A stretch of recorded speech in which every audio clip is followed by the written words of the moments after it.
Hello? Oh, is my microphone on? Oh, I see. Okay. Why does my chat look like that?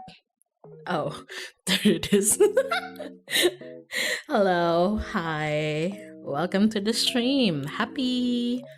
What day is it today? It's currently Thursday. Happy Thursday, guys. Hello. Head pet. Yeah, sorry. I forgot to turn that off because I spent last night doing some like live 2D VTube studio showcase with my friends. And I was like, oh yeah, well, you stick a head pet to your model. And then I did this and now I forgot to take it off, but we'll just stick with it. Hi, hello. Selamat Hari Kamis. Selamat Hari Kamis. If you're fasting today, I hope you have a good break of your fast. Yang puasa, selamat berbuka. Yang belum berbuka, makan-makan. Ingat, makan dulu. Hello.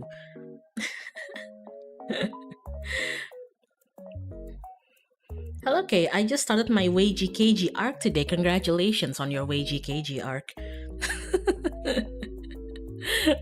Yeah, I hope you guys have like a good takjil haul. But yeah, it's the bird, it's me. Hello.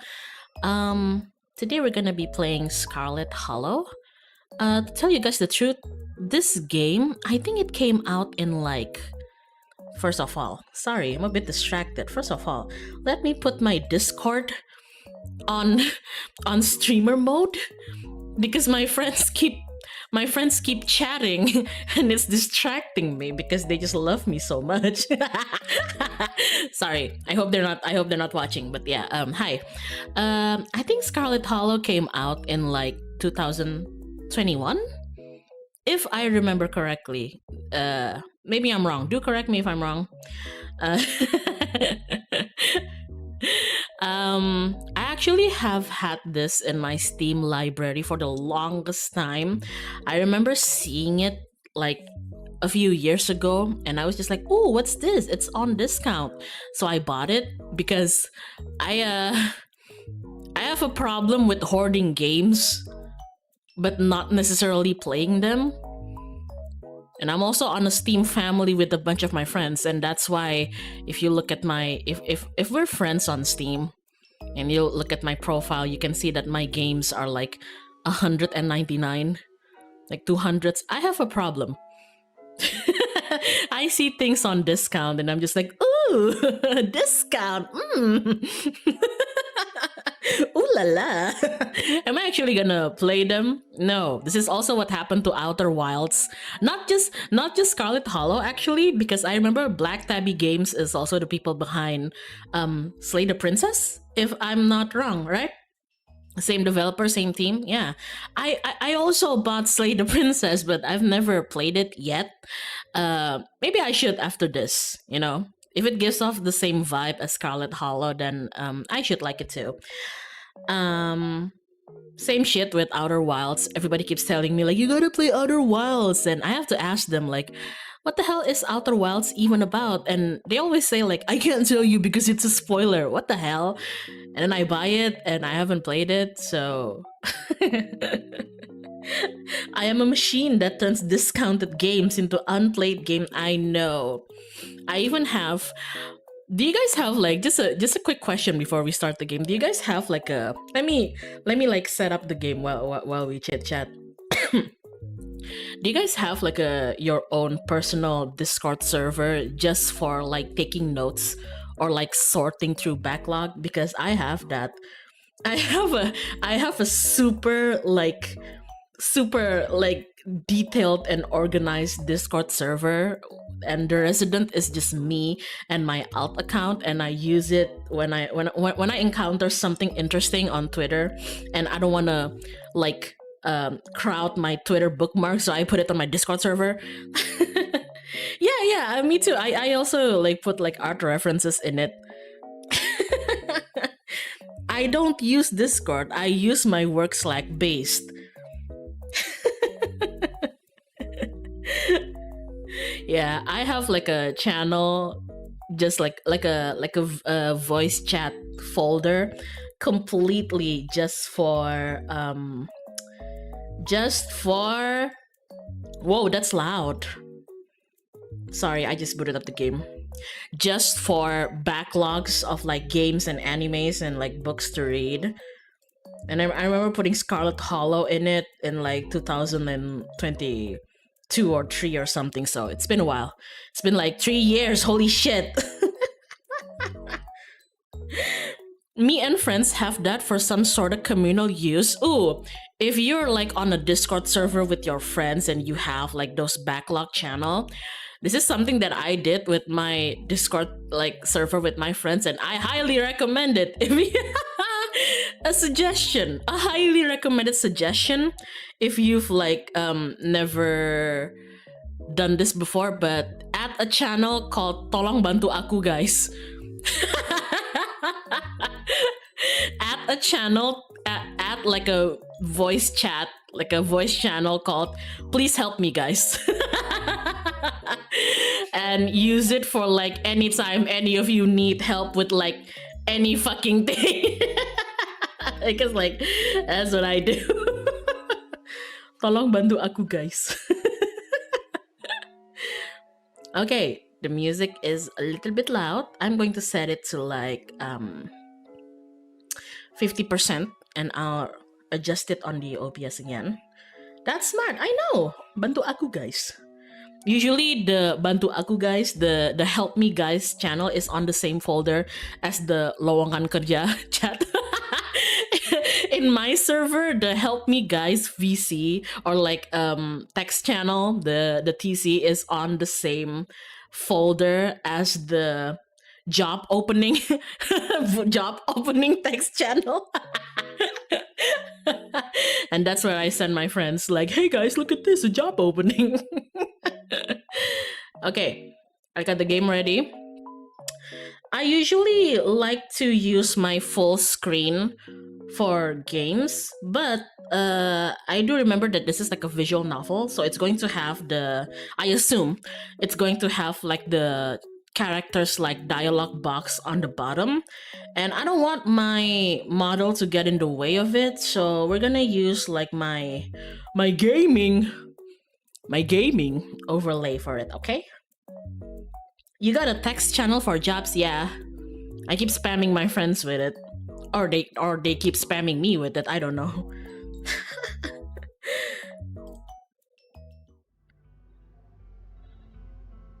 Aha. Okay. Alright. Everything is good. Sorry I yapped for 12 minutes. But I think we're ready. I'm going to set the music at this level. Although even this is a bit loud for me. Hold on. I'm going to set it at 40% on my computer. And then I'm going to set it at like the normal amount on my OBS. This is revolutionary. I need this for my friends as well. Yeah! No, yapping in a KarmicKrow stream. How unlikely. Shut up. Okay, I'm ready. So let's start. Do tell me if like the game audio is like too low or too high compared to my voice, because like somebody said on chat, I actually don't know if they have in-game voices, like character voice actors in this. If not, then I'll probably just read it myself terribly. Your name is My name is Karma. Oh, how do I enter? How do I enter? Game has no voice acting. Dev says it's way too dense to be voice acted. Oh, okay. I can hear the BGM faintly. Is this okay? Can you do a southern accent? I can try. Boy, I can try to do a southern accent.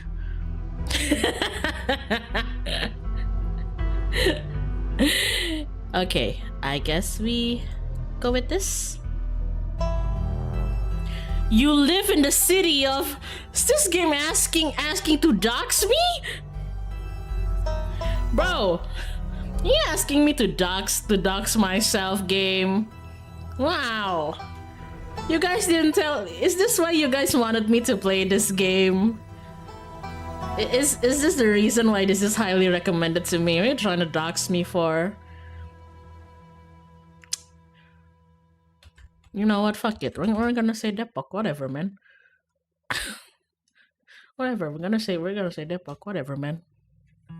You are they, them, he, him, she, her. Ooh. Ooh la la. I'm gonna choose they, them. Thanks for indulging us. Don't worry, my best friends are in Depok. Do you know how, like, torturous that is for me to visit them? My god. Select 2 traits. Traits unlock additional paths and dialogue options. Powerful build. A mean right hook. Mystical. Strange and unusual. You see the threats of reality in ways others cannot. Good evening, Kay. Good evening. Talk to animals. You can talk to animals. Animals can talk to you. A gift and a curse. Holy shit. Street smart. Good at lying and hard to lie to. Fast talker. You can read people and read the room. No door can hold you. Keen eye. Observant with a knack for picking up small details. Empathetic. Book smart. Well read and rational. Possesses a wealth of esoteric knowledge and know when to use it. A talented. Hot. Extremely good looking, a natural flirt. People just like you, probably because you're a good person. No, it's probably because I'm hot as fuck.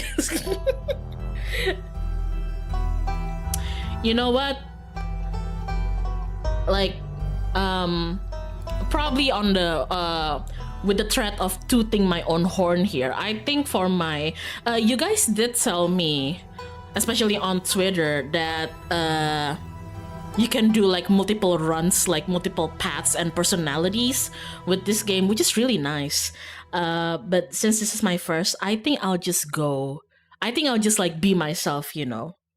I'm just gonna choose traits that I like associate myself with, which is hot. Hi everyone, hi. No, I'm kidding. I'm gonna choose street smart and keen eye. So yeah. So not hot. Girl, I don't need a video game to tell me that I'm hot. You jolt awake as the bus hits a particularly nasty bump. You feel like you'd only just managed to start drifting off, and now here you are, awake and still exhausted. Ooh. I turned up the volume of the game, so you guys should hear it faintly, but do let me know if it's like too small, okay? I think like for VNs, ambiances matter after all. For a moment, you're hazy on the details of where exactly here is, confusing this bus with the many others that came before it. But as your mind continues to reassert its existence in the waking world, the past few days come back into focus. It's a classic squiggly pattern bus seats. Oh man, this is like, I'm so sorry guys. I swear I'm gonna focus on the VN after this, but like, I gotta tell you that I got a little fear of buses, because when I was in the 6th grade, a girl puked on me on the bus during a field trip. Not she puked on the bus, not she puked on the seat. She puked on me. my little 12-year-old body. I don't know. Businessman. Lovely, yes.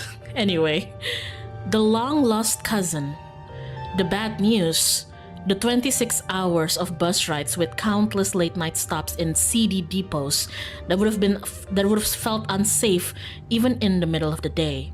You wouldn't normally find yourself traveling like this, but your cousin bought the tickets. What's your thought on Ultraman and Kamen Rider? I love them both, and I think Ultraman and Kamen Rider should kiss. The funeral of Pearlan Scarlet. Pearlan? The funeral of Pearlan Scarlet, your cousin's mother and your aunt, seemed like something you shouldn't ignore, even considering your own late mother's rocky relationship with this side of the family. Fortunately, the end of your long journey is in sight. You're almost in Scarlet Hollow. So anyways, I was saying... Whoa! Hello, Johnny. Oh no, he's still here. He's been sitting next to you for the past 5 hours, talking at you without pause. You're not sure he even stopped when you started to doze off. At first you thought he was just being friendly, but that was several hours of one-sided conversation ago. I was up in Maryland looking for work, but mostly messing around because I was dumb. Me and my buddies were doing our usual prank stuff, you know, pushing joggers into the... What? What did you say? Hold on, sorry if you hear something, I'm just gonna adjust my microphone. Okay, pushing joggers into the harbor, that sort of thing. What?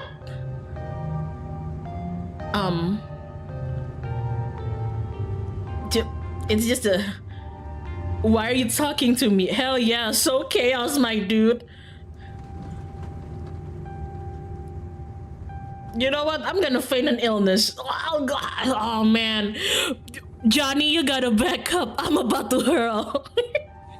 Johnny, you know, I have a friend called Kay. When she was in the 6th grade, she got vomited on by a girl during a field trip.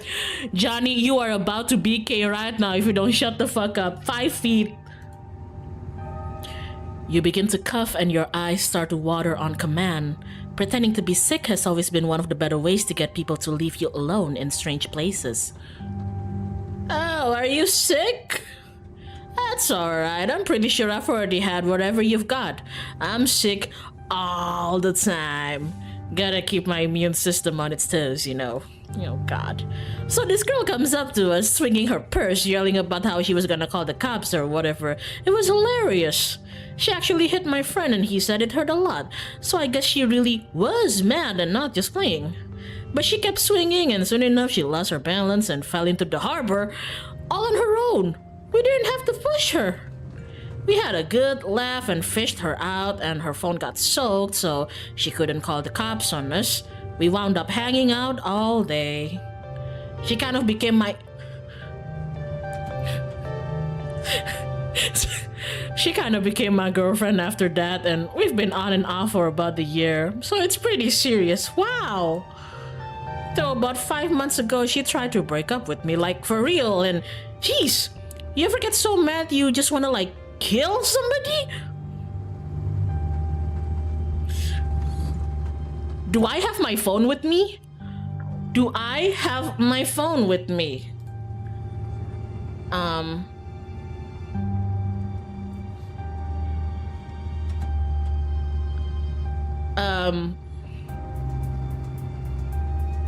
You know what? You know what? Yeah, all the time. Never followed with it, of course. Whatever. Oh yeah, all the time. Never followed through with it, of course. Oh yeah, totally. Never would. Of course not. Yeah, but I definitely think about it. Sometimes even plan it out, just, you know, to let off some steam. Wouldn't never do anything. Yeah, never, but a person can't help what thoughts they have, right? What do you mean that they based it on somebody that's actually real? Oh god. I honestly could have killed that woman. Anyway, she's giving birth to our son right now, so I'm trying to get up to Virginia to be there for it. You got her pregnant! I should kill you. I should kill you. But I don't know if I'm like into that stuff, so I might just wind up on a bus to New York or something instead. I've always wanted to go there.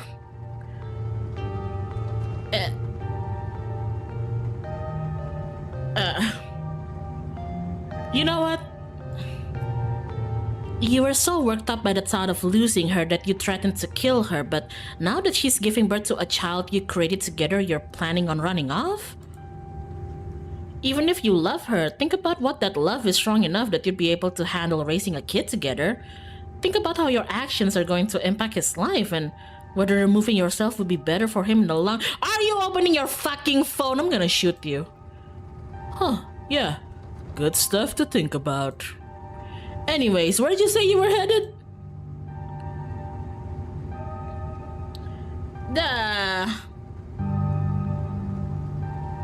It's just a small town. You probably haven't heard of it. That's probably Scarlet Hollow, right? Or the Holler. The Holler is like how some people call Vancouver the Coof. Or the Holler as they call it in these parts. It's the only other stop until this bus turns around. I ride it pretty often, so I'd know. Almost nobody ever goes up that way though. Actually, I had a couple of buddies who went up there to work in the mine. There's a coal mine up in the Holler, you see, and there's always a job listing or two on the boards around here. I've never wanted to do that kind of thing myself, like, I like my lungs the way they are, thanks, but my buddies got desperate enough to try it. I haven't heard from them in a while now that I think about it. I should see if they're on Facebook, see how they're doing up there. I hope they didn't die. He looks back at his phone, for once focused on something other than you. Oh, this is me. It was lovely meeting you. Hope you don't get too bored without me around to talk to. Get out! Here, I have something for you. Oh. The stranger rifles through his pack before presenting you with a dripping bag of peanuts. Oh. They're boiled peanuts. I got them at a gas station a few buses back. I noticed you haven't eaten much, so I figured you could use them more than me. Plus, they drip all over my bag, so I don't want to carry them anymore. Tip: sometimes picking a dialogue option establishes new facts about who you are. Looking at it, I think I want to play this myself, so I'll look for now. Hope you have fun. Go if you guys want to play this by yourself, and you should. Maybe you don't want to watch me, and that's completely fine, you know, don't get spoiled. I'm actually allergic to peanuts. I'm gonna take the peanuts, whatever. You take the peanuts. Thanks. You're welcome. And with that, I'll leave you. Safe travels, friend. Oh god! Peace and quiet, finally. Like, I do love boiled peanuts. I don't know why boiled peanuts is like the go-to. You're on a bus going like out of town food. But like even in Indonesia, yeah, it's boiled peanuts. It's always boiled peanuts. And just like that, the stranger is gone. Maybe you can finally get some sleep. Next stop, Scarlet Hollow, end of the line. Almost there. Iya kan, kayak gue dulu waktu kayak ke Bromo gini-gini tuh kayak ya kalau berhenti di tempat-tempat itu ya orangnya jualnya juga kacang rebus.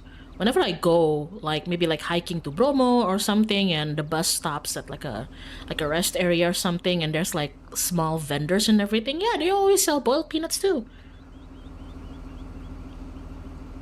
Boiled, not steamed. I don't know if they're boiled or steamed, but in Indo it's like kacang rebus. Kacang peanut rebus boiled, so I assume it's boiled. I thought it was a joke. I didn't realize you can boil them. I mean, you can, but why would you? I mean, it's like, I don't know. You can do a lot of things with peanuts. I love peanuts. The bus finally comes to a stop. It brakes squealing as it deposits you in front of the Scarlet Hollow bus station.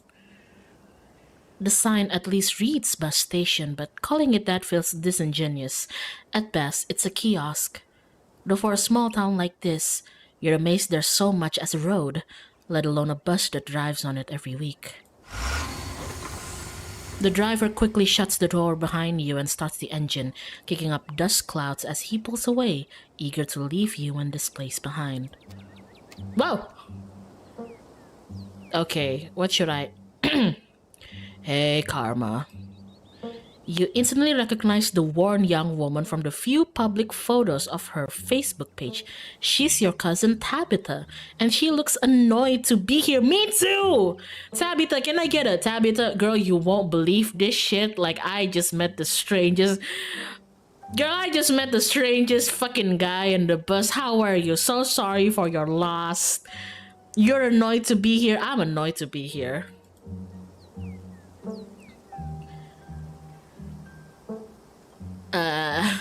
Offer her your boiled peanuts as condolences.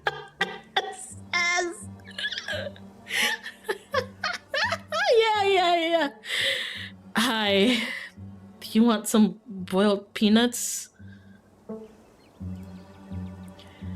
Want some peanuts? I got them from the bus.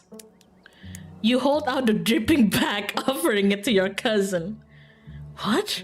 Put those away. Why would I want your wet peanuts? Now come on, let's go. I don't want to spend any more time here more than I have to. Your cousin turns and motions to an old BMW parked near the bus kiosk. She looks so disgusted at me. You follow her, clambering into the dusty relic. So... Hi.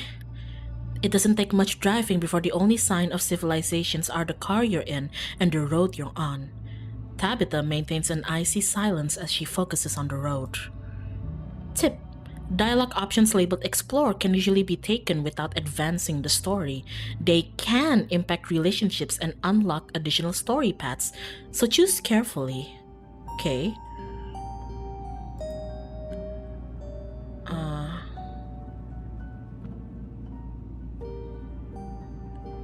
Oh god, this is such a bad joke. How are you holding up? Fine.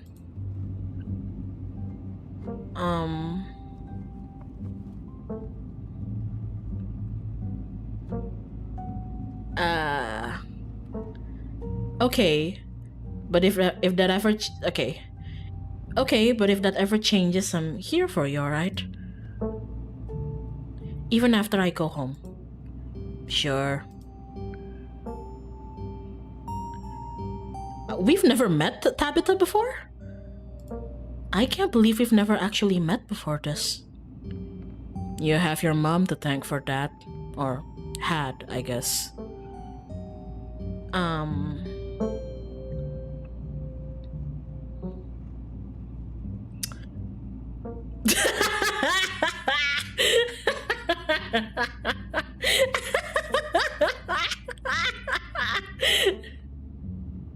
Oh god, oh man.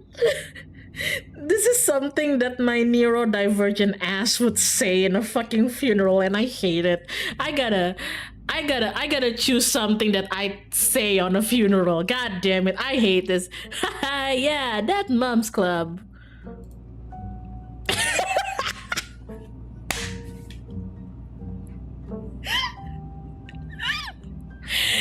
Your cousin stares straight ahead, her expression icy. So, the funeral. It's on Sunday, right? Yep, like I told you. I shit you not, guys. Like a few while back, I went to one of my dear friends' father funeral. Like, rest in peace, But like, her father died like after my father died, and so I went to the funeral and I said my condolences, and I brought her food and everything, blah blah blah blah blah, and Like she was so flustered, and I told her like, I know you're grieving. It's okay. Like I'm not here to strike conversation. I know you're overwhelmed by the guesses. Like I went through that when my dad passed too. It's fine. And I don't know if she heard me, because then she asked me like, yeah, I know. How's your mom, by the way? And I was like, my mom's fine. Thanks for asking. And she was like, yeah. How's your dad? And I was like, oh, and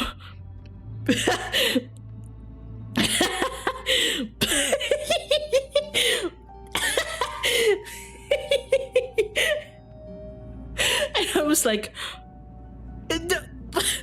my dad is dead. Don't you remember? And she was like, oh, right. I'm so sorry. I don't know why I asked you that.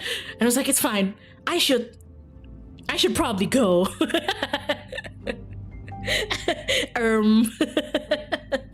Bestie, I don't know how to bestie, you might want to take a look at this.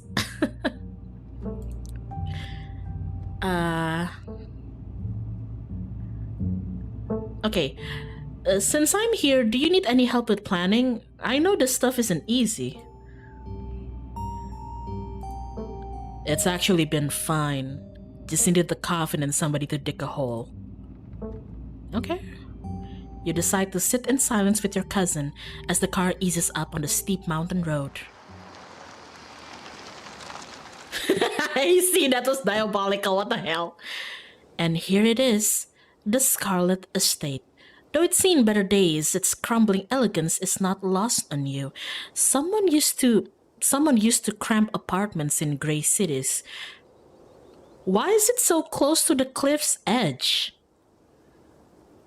Am I tripping, or is it like so close to the... You guys can see the cursor, right? Why is it so close to the cliff's edge? Hold on, I want to try something, guys.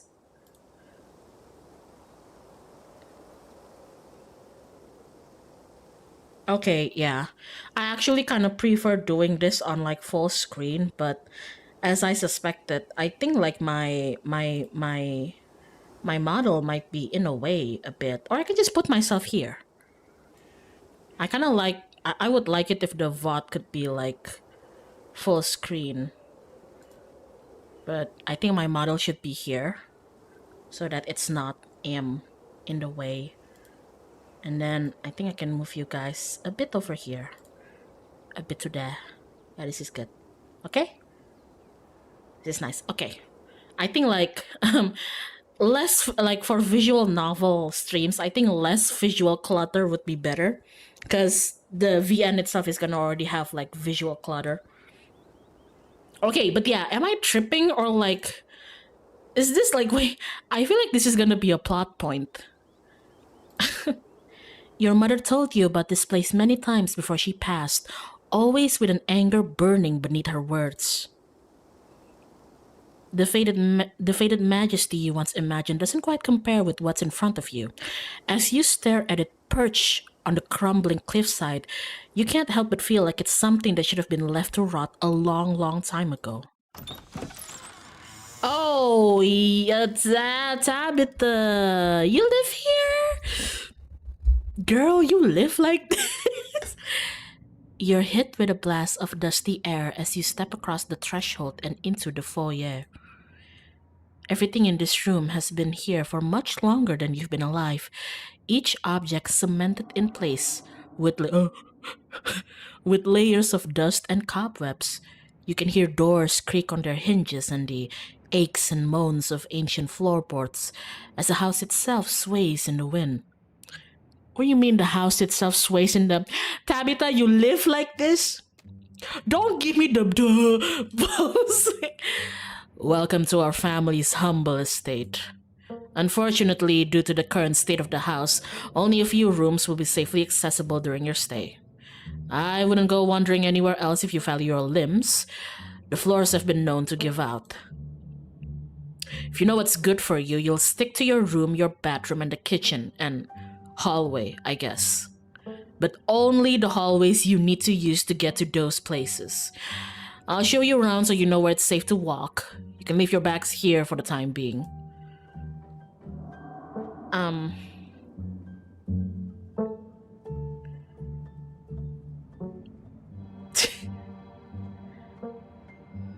So you live here?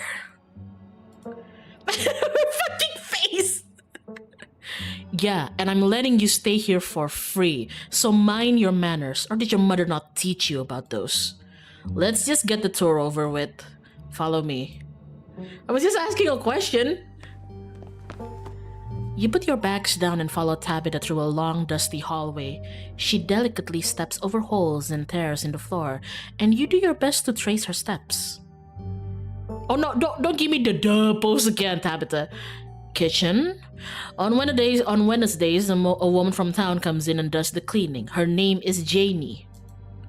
I wouldn't recommend socializing with her. Is that a cat? Sorry. She'll talk your ear off. If you need any food, there's fixings for peanut butter and jelly. Peanut butter jelly time, peanut butter. Don't touch my mac and cheese or my ice cream. Those are off limits. Oh, and you can also access the garden through here, but it's pretty wild, so I wouldn't if I were you. Tip: some explore options prevent you from taking others. Choose carefully.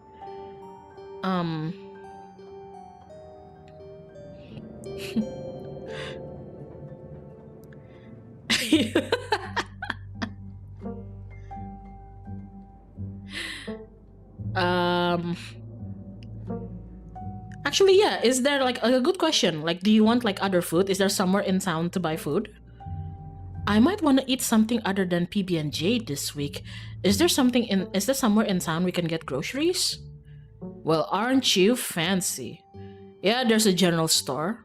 There's also a diner. I usually order my food in bulk online though, so I wouldn't be going with you.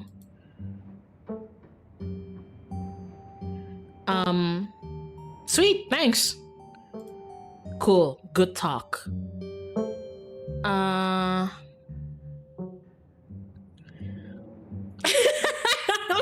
This is so funny.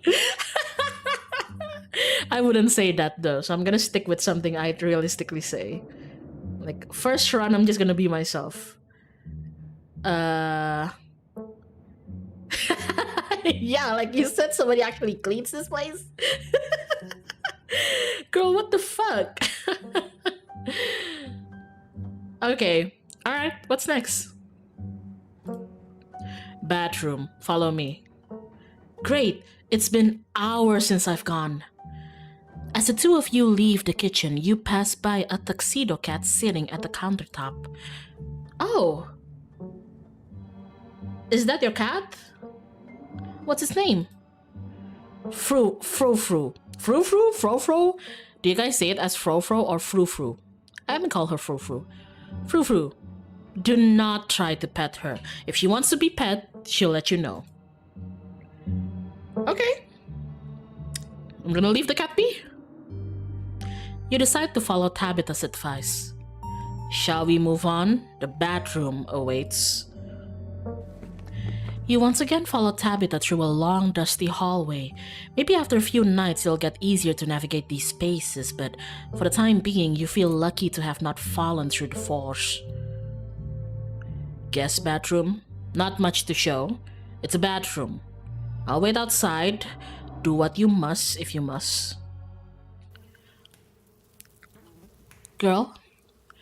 Tabitha, Tabitha, my sweetheart, my darling, beautiful cousin. You said you hired somebody from the town called Janie to to clean the kitchen. I think Janie should be cleaning the toilet by the looks of it. Girl, what is that mirror? It's a wretched bathroom. Piles of junk sit untouched in the corners of the room, and mystery stains paint the floor.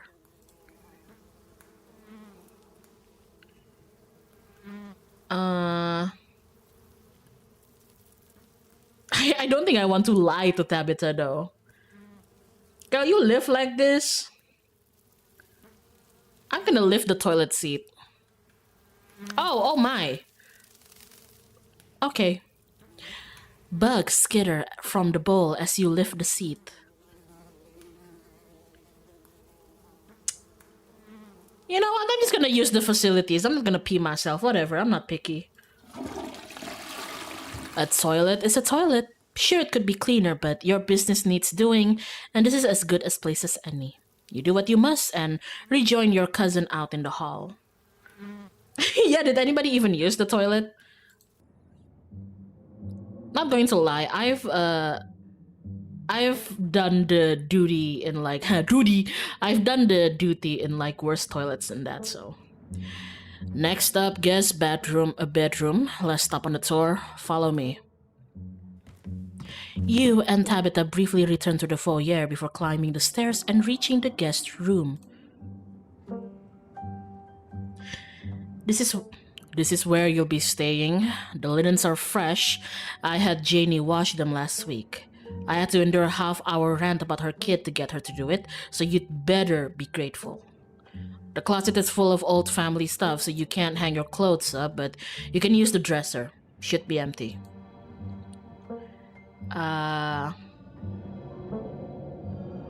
Who used to sleep here? When? This house is almost 150 years old. Many people have slept here. And now you sleep here, carrying on the fine tradition of bedrooms being slept in.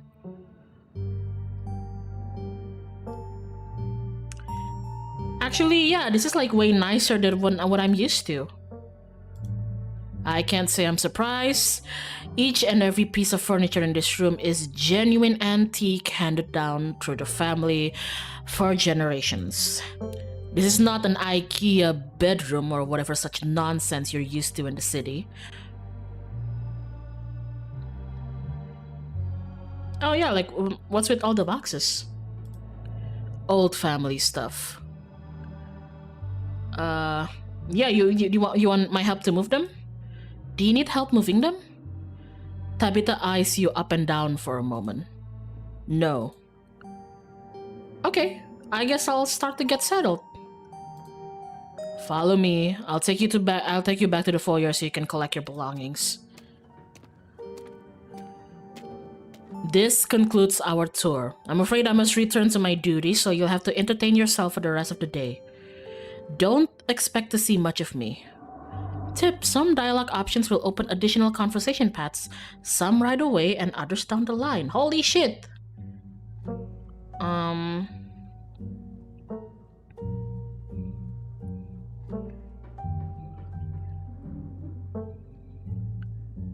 Actually, yeah, I would say this. You know, we don't have to inherit our parents' bad blood. We can start fresh now that it's just us. Okay, I'm sorry I've been testy since you've gotten here. You haven't done anything wrong, I'm just under a lot of pressure right now. You haven't done anything wrong, she says. I gave you a bag of boiled peanuts while you're grieving for your mother. You can hate me, it's fine.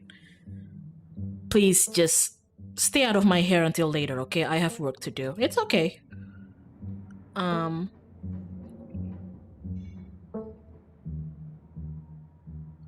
What kind of work do you do? Where are you going? What am I supposed to do?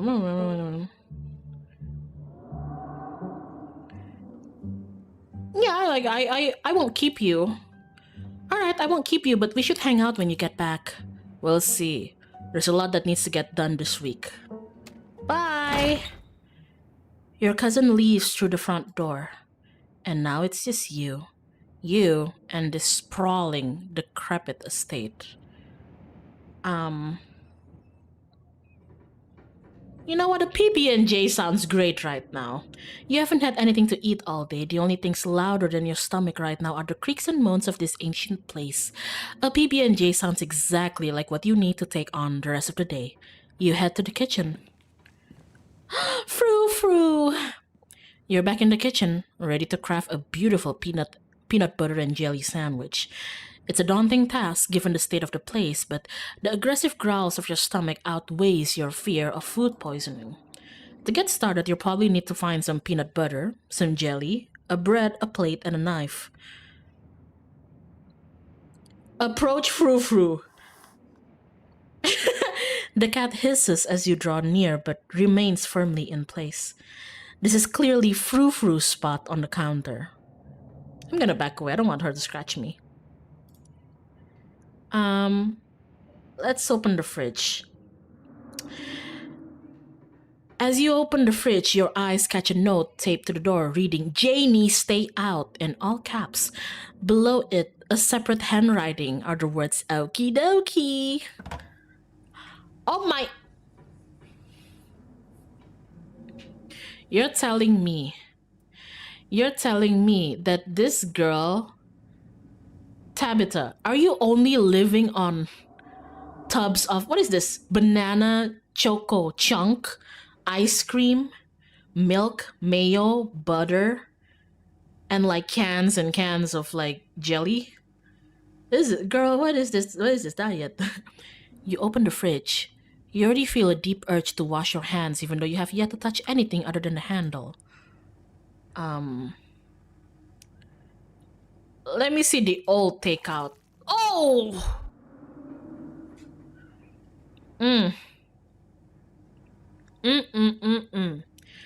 Why did you do that? What were you expecting? This takeout container is disgusting beyond words, a liquefied mess wholly congealed in its styrofoam shell. You can't even tell what it used to be. This substance doesn't just smell bad, it smells ancient. Eat it! No, I'm not gonna eat it. Your body reacts before you even register what you're doing, compelled by a deep primal disgust. Yep. Sorry, like I'm gonna sprinkle a little bit of my life stories as we go on, but I used to live in a share house with like a couple of people. Like how many people was it? Like 6 other people. Like years and years ago, I used to live in a share house with a couple of people, and then I think one of the girls, I think she like had a new boyfriend or something. I can tell because like in front of her room, I can see like a guy's shoe or like sandal in front of it. Terus menurut gue kayak ya elah mainnya nggak bersih. Look, kids, I'm not gonna tell you that you can't bring your boyfriend or your girlfriend or your partner to your share house, okay? But if you're going to bring like your partner to a share house, especially in Indo, hide their shoes. Like, what is this weak ass game? Hide their shoes, dummy. Like, what if the share house's owner or like the share house's like one of the cleaning staffs come in and they see a guy's shoe on this clearly female only share house? Like, what the hell? You know? So, yeah. And then, like, I think because she was so focused on, I don't want to know what she was doing with her boyfriend in her room, but I've heard noises. Like, I think because she was so focused on whatever she's doing with her boyfriend in her room, she doesn't do the dishes. And in that small little share house, we only had like one small kitchen and like one small kitchen sink for like 6 people. And she kept on piling and piling and piling her own dirty dishes.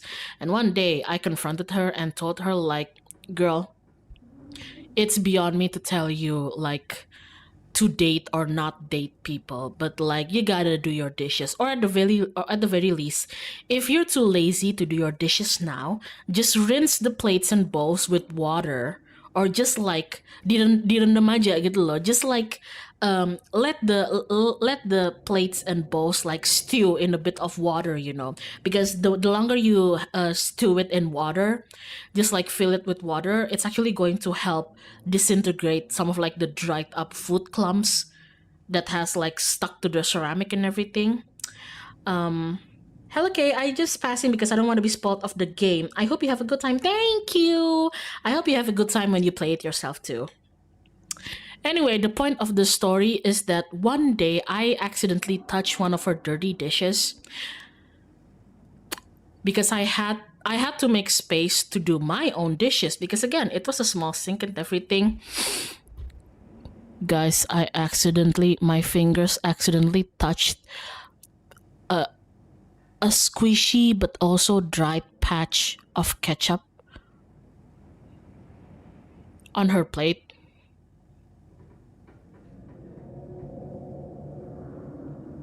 Yeah, me and my friends call that the ketchup incident. I've been traumatized ever since. And I'm not gonna lie. Remember when I told you guys I'm not a good person? Yeah, I'm not a good person.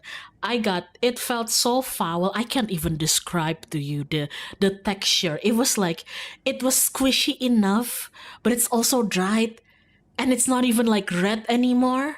Ugh. What do you mean dry? Ugh. It's like dry but also moist because it's on the sink and it's wet and it's like ugh. Gah, gah, gah. That's my biggest pet peeve. Like, I don't mind if people don't do their dishes immediately, but if they just leave even the food leftovers, yeah, it's not just that. I don't care if you don't want to do the dishes immediately. I do that too. But just rinse it with water or let it steep in water so that if you or anybody else who does the dishes after that can easily scrape off like the food chunks and everything. If you leave the food out there, it's going to attract rats and roaches and like ants. Okay, bad. Anyway, I'm not a good person, so I started praying that she and her boyfriend is gonna break up. So I still do until today, so I'll keep you updated.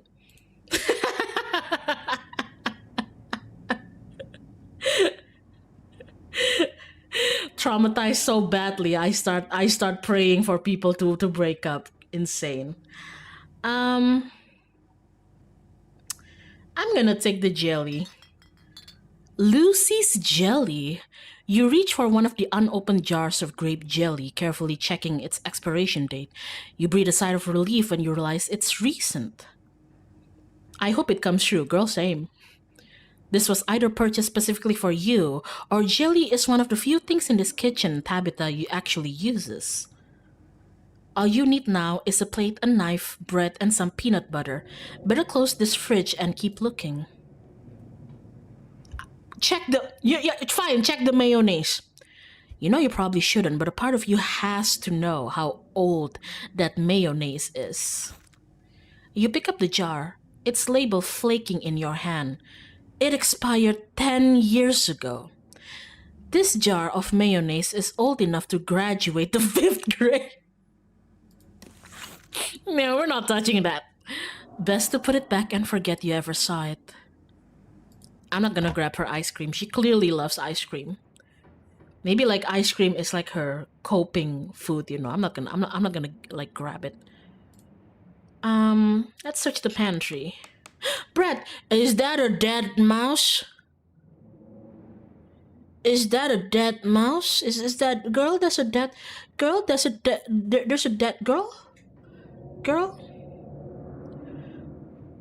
Girl. I think Fidel goes west and then Fidel died here. Tabitha sure loves her mac and cheese. Oh, that's a lot of mac and cheese and peanut butter. Um. Ooh, Kraft macaroni and cheese. You pick up a box of Tabitha's mac and cheese. You can't say you've ever seen the brand before. Empty the box and stuff it with the dead mouse? Why the fuck would I do that? No, put it back. Yeah, like I don't want to be on Tabitha's bad side. She's hosting me. Okay, I'm gonna take the bread. You pick up one of the non-moldy loaves of bread. Great, one step closer to a satisfying snack. All you need now is a plate, a knife, and some peanut butter. Take the peanut butter. GIF! The king of nut butters, and only 3% of each jar is mashed up cockroaches. The only things you need now are a plate and a knife. Close the pantry. Oh, also, can I also add that in that share house, I was the only one who was gonna. You know what I hate when living in like share houses with people who have no manners?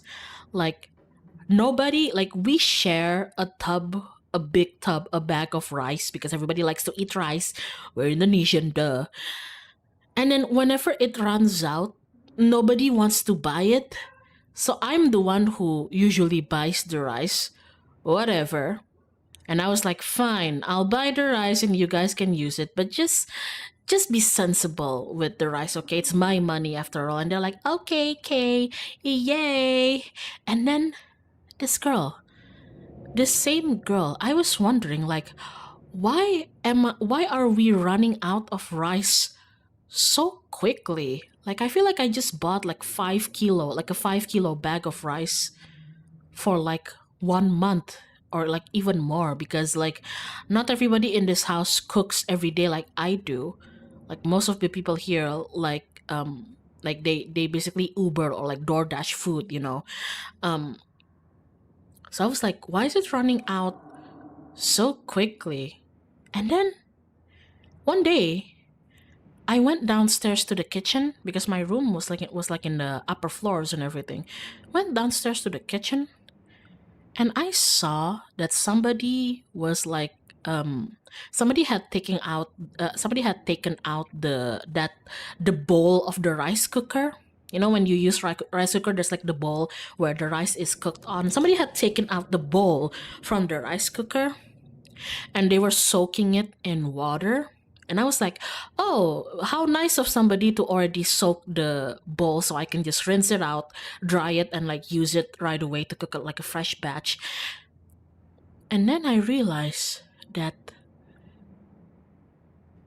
there was still like about 1 cup, if not more, like 1.5 cup of rice still on that bowl. And whoever took it out just like decided like, oh, I'm not gonna take out the rice, I'm just gonna soak the whole thing.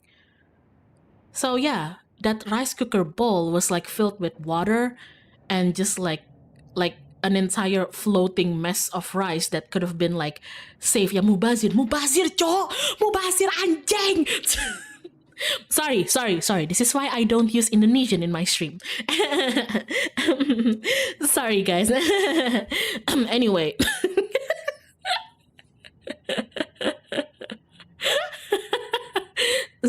Sorry. Anyway, so I asked the like share house group chat just like, hey, I'm not mad. I'm not mad or anything, but I just want to know like who took out the bowl from the rice cooker. And then this girl, same girl as before, same girl as the ketchup incident, said like, oh, it was me. And I was like, cool, why did you waste the rice? And she was like, oh, it's because like the rice is already like kinda dried out. It's a little bit hard. And I was like, yeah, it's kinda dried out because it's not fresh. I cooked it like last night. And she was like, yeah, because it wasn't like fresh and it was kind of like dried out and everything. So I'm like, nobody's gonna eat it anyway. And I was like, you could have just put it aside because I can cook and I can turn it into like like nasi goreng, you know. I can turn it into fried rice. Fried rice thrives on dried out day old rice. What are you talking about? And she was like, oh, okay, sorry, teehee. I don't know whether the fact that this girl was unemployed makes it worse. I think that makes it worse. Anyway, I'm not mad. Let's search the cabinets. This cabinet must be where Tabitha keeps the dishware and, oddly enough, the utensils. Wait, I thought she was a student. Oh no, this wasn't on my student years. This was around my like working woman years. Yeah, I always get angry. I always like, I'm so sorry if this sounds like really mean, but I don't like it when like you're being wasteful. Like you already, like we're all in that share house. We're struggling for money, you know, living paycheck to paycheck and everything. So was I, and I don't like it when we're all here living paycheck to paycheck and I think I was gracious enough to be the one like buying the rice for everybody, and you're wasteful with it, and not even like asking me or the others. You could have just like chatted like the share house group chat, like, hey guys, like I want a fresh batch of rice, but there's like still like a cup of like day old rice in the rice cooker. Does anybody want this? Anybody want me? Like, what the fuck? Communication exists for something.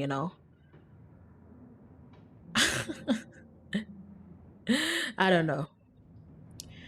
I am going to examine the mug. Blowing Rock, North Carolina. It reads, I was blown away at Blowing Rock, North Carolina. So your aunt and cousin actually traveled sometimes, even if it was only a few hours from the estate. Maybe you can route your return trip through Blowing Rock. Might be nice to see the local sights before heading home. What about the shot glass? It reads, I survived Depth's 50th. Your aunt's name was Pearl Land, so this wasn't from her 50th. From the few stories you've heard from your mom, Pearl Land was the type to have kitsy friends who gave out themed shot glasses at their birthday parties. Maybe it belongs to Jamie. You imagine she might need an alcoholic beverage to get through cleaning this place, especially with Tabitha's sour face peering over her shoulder. Okay, Scrabble plate. You grab a plate and a butter knife. This is the last ingredient you need to make your PB&J. Time to get to work. I'm hungry.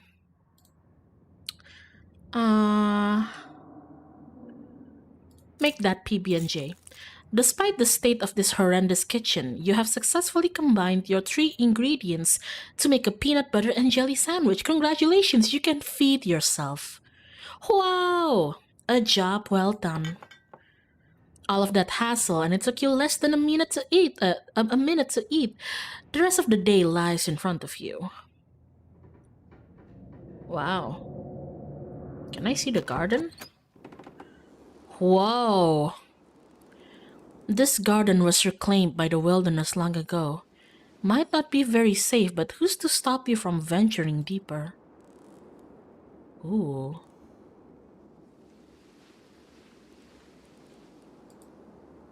Let's go explore the garden. Wow, this place is big. You wander further into the garden. It's quiet out here. I see.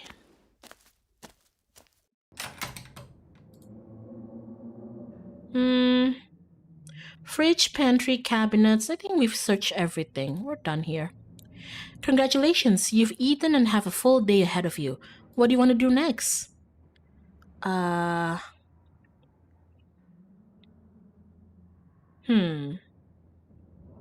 Let's go to my room. Now that you've finally eaten, the aches and pains of your journey have started to sink deep into your bones. You stumble up the stairs to your room, suitcase in tow, eager to unwind before you face the rest of the day. You stand at the entrance of your room.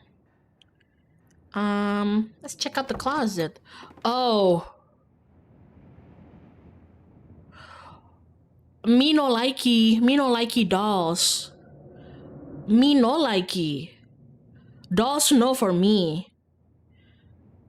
You can see why your cousin said you should put your clothes in the dresser instead of this closet. There must be decades of family history stacked up in here. Oh, yikes. Of course you're sharing a room with a creepy doll. You pick it up to examine it more closely. Its foot reads, Property of Alexandra. No need to carry this around with you. Ay.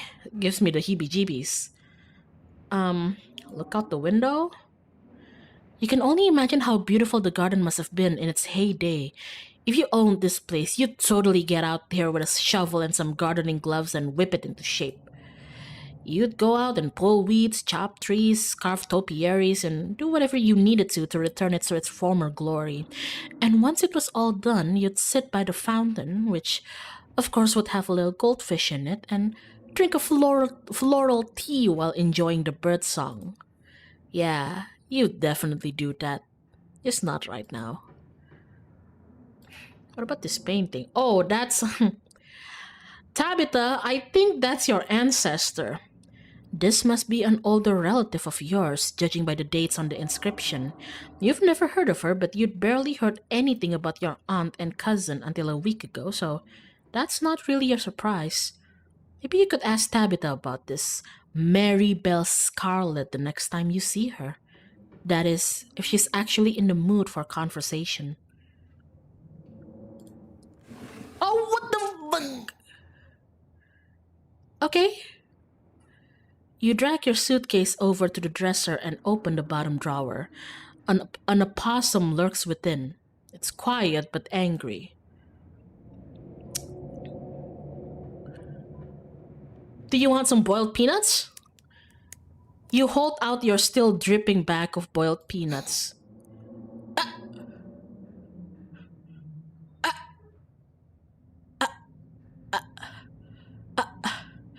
The opossum hisses in disgust, stiffens, and begins to drool, feigning death.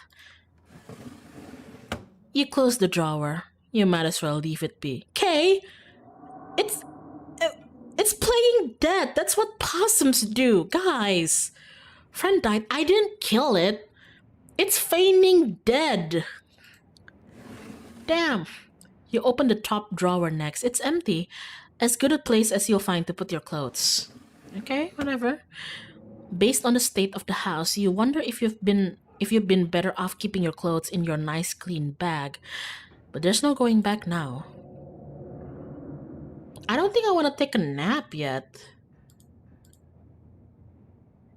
I want to head to town. Now that you're settled in, there's not much left for you to do here other than head out and explore the town. You do just that. What's up, Kay? I love the petting emote. Thank you. If you'd have known you'd wind up having to walk all the way back to town, you probably would have just asked Tabitha to leave you at the bus stop, especially with how unhappy she seemed to see you. If only you could wipe the slate between the two of you clean and bury some of that tension. Though maybe her mother's funeral isn't the best time for something like that. Hold on. Okay. Then again, maybe it's the perfect time. Whoa, mountains! It's really pretty out here. Hello? Hello? Y'all mind if I take a bite of my terang bulan? Y'all mind if I take a bite off? What the fuck is terang bulan in English? We had this conversation before. Y'all mind if I have a bite of like sweet martabak? Hold on.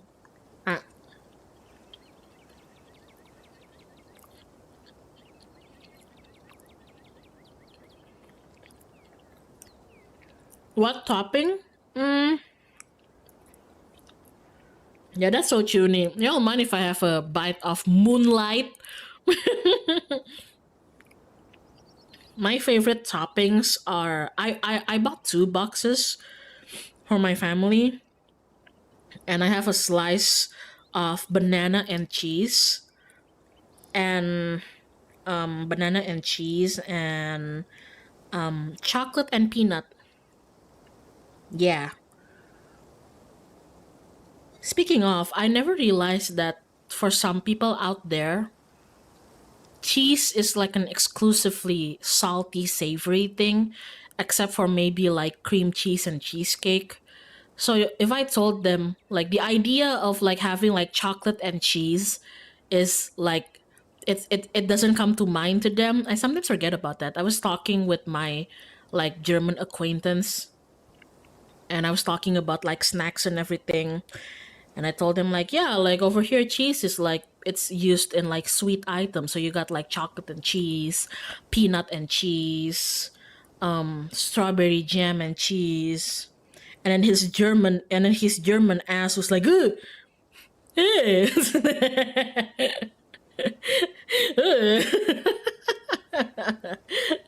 So did like his friend from the Netherlands. I said the same thing. I have a friend and a cousin in law who's like Dutch. Said the same thing to them and they were like, eh. Yeah, and I was like, and I had to remind them like, no, guys, here's the thing. In Indo, the majority of the population don't normally eat like real cheese the way you guys do. The kind of cheese that's like accessible for us here is like craft cheddar, you know. And craft cheddar isn't even real cheese. It's a cheese product because legally, if a cheese is like not like made with like actual 51% real cheese, it can't legally be called cheese. So yeah, newsflash, Indonesians, like we haven't been eating real cheese ever. If you buy like craft or like pro cheese, yeah, those are cheese products. Those aren't cheese.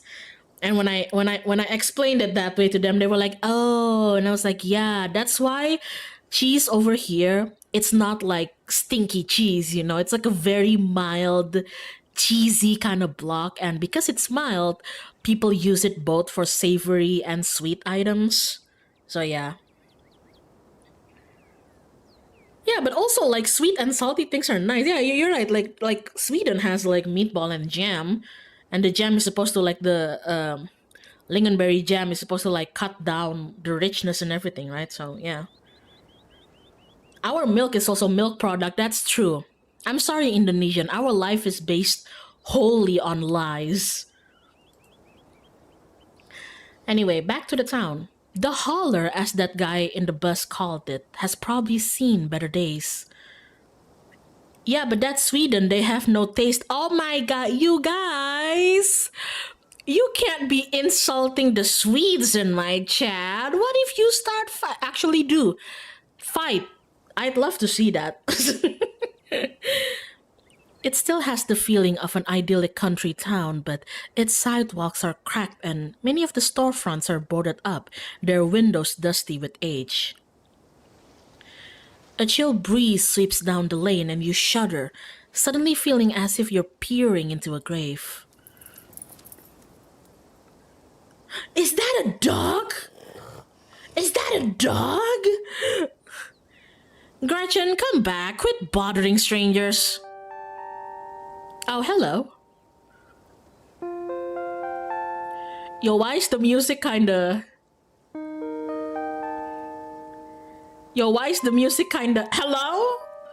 Hello? Sorry about that. Gretchen can be very slippery when she wants to be. She loves to get loose and cause havoc. Oh my god. A pug! She's so cute! I love Pug. She's so cute. Oh, Gretchen. Gretchen. Thanks, she is cute. Sure, most of her teeth have fallen out and she's got a couple of weird growths, but for a 17-year-old pug, that's pretty good. She's 17? That's gotta be really old for a dog, right? It sure is. She's about 84 in dog years. I'm hoping she beats the current record holder and makes it to 19. Or better yet, 20. The more time we get together, the better. Isn't that right, Gretch? No, but where are my manners talking to you for this long without introducing myself? I'm Stella. It's not often I see strange face up in the holler. Every now and then, there's a new crop of coal folks, but you don't look dusty enough for that. You aren't in town for the funeral, are you? The Scarlet funeral? Girl, I gotta ask, is that Mothman on your t-shirt? Hello there, Kay. Hi. I gotta ask, is that Mothman on your Girl, I love Mothman. Yo. You guys love Mothman? I love Mothman. You guys see that trend where people start shoving like coins and cash up on the butt crack of the Mothman statue? Fuck yeah.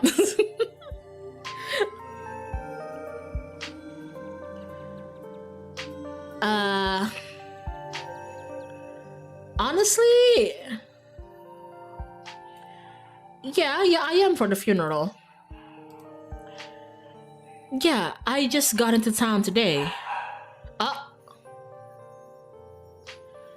Sorry if you heard any barking. That's my pugs. Our pugs. Wow. I didn't think there would be anyone else coming. Are you staying with Tabby? How's she holding up? I haven't seen her since Perlin passed, or for a while before that, now that I think about it. Uh...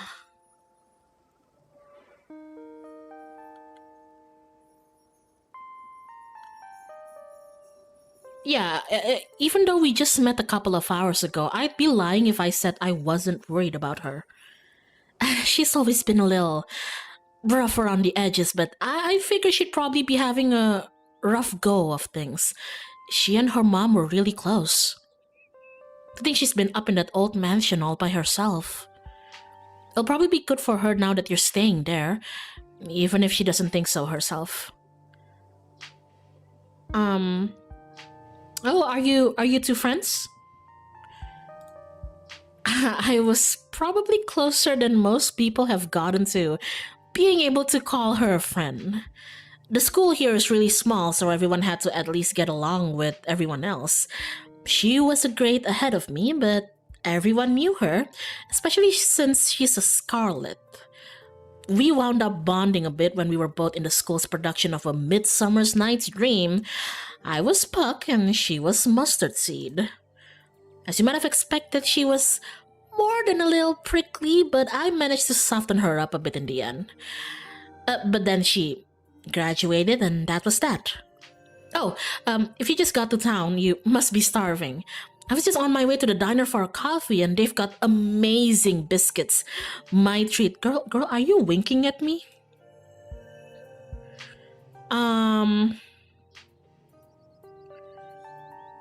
Yeah, sure, why not? Awesome, let's go. Wow, so many people here. Hold on, I'm gonna eat my food too.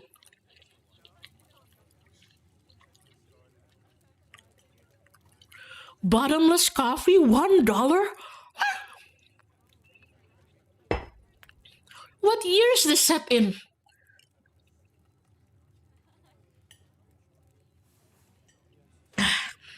North Carolina? Bottomless coffee, $1. Sunday pancake special, $3. Sausage biscuit special, $2. Fancy city coffee, $2. Are you crazy? Yo, I wanna move to the holler. Early 2000s. Okay. Makes sense. Yo, I wanna move to the holler. The pleasant. I'm gonna jank it up for you guys. The pleasant aroma of greasy breakfast food hangs heavy in the air. In contrast with the empty, lifeless atmosphere of the family estate, the diner is filled with the comforting din of human life. Um, all of which grinds to a sudden halt as the patrons realize that a stranger has entered the establishment. Uh,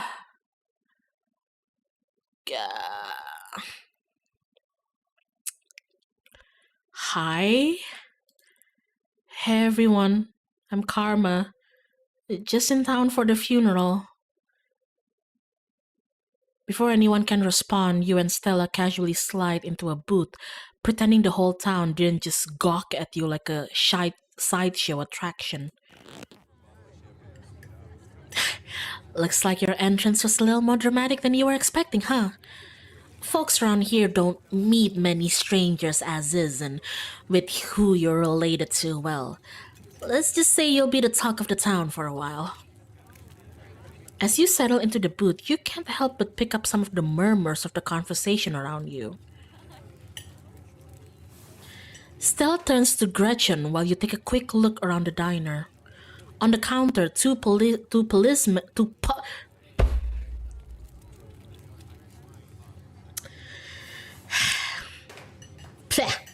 Okay. At the counter, two policemen and a woman you assume to be the owner shoot sidelong glances in your direction while whispering to each other. Vivian's kid. Never thought we'd actually meet them. Looks so much like her. Oh, yes, those eyes are unmistakable. That haunted look. I always thought it'd go away once she finally got out of this town, but I guess unhappiness was baked into her DNA. Hey!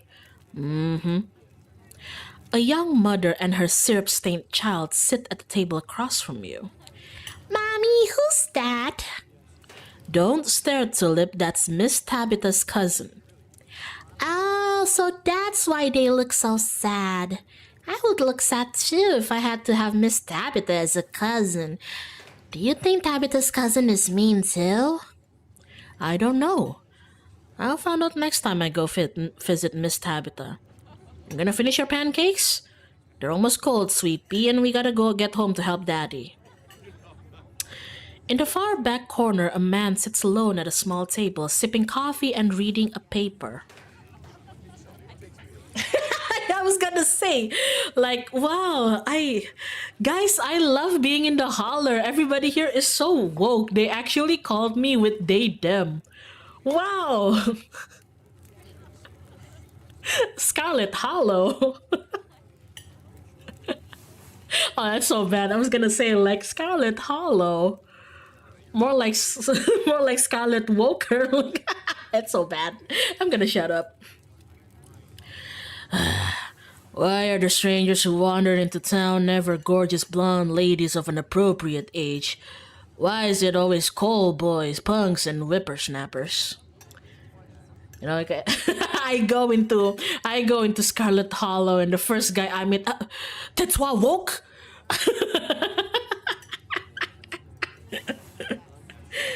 Lastly, a group of coal miners sit hunched around the corner booth, readily scarfing down heaping plates of food. So that's the boss's cousin. There's that funeral this week, if I'm remembering right, for old Miss Perlan. May she rot in peace. I'll let the lady rest, Zax. One shouldn't speak ill of the dead, no matter how foul they were, especially before they've been so much as laid to rest. The boss, so I assume Tabitha is running the mines here? If you'd been around in her heyday, you'd be speaking ill too, Rodriguez. He's right. Nastiest woman I've ever met. That Tabitha is a blessing compared to her. Curse the whole lot of them. May every scarlet burn in hell. What the fuck? I just got here. That's enough of that.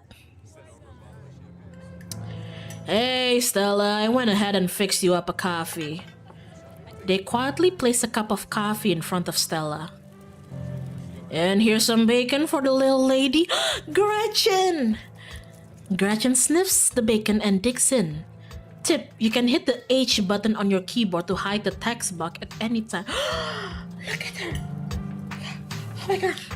Oh my god. I'm gonna get in the way. I'm in the way. Oh my god, look at her. Look at her. Adorable. Okay. Anything for you? The name's Avery. I'll be taking care of you today.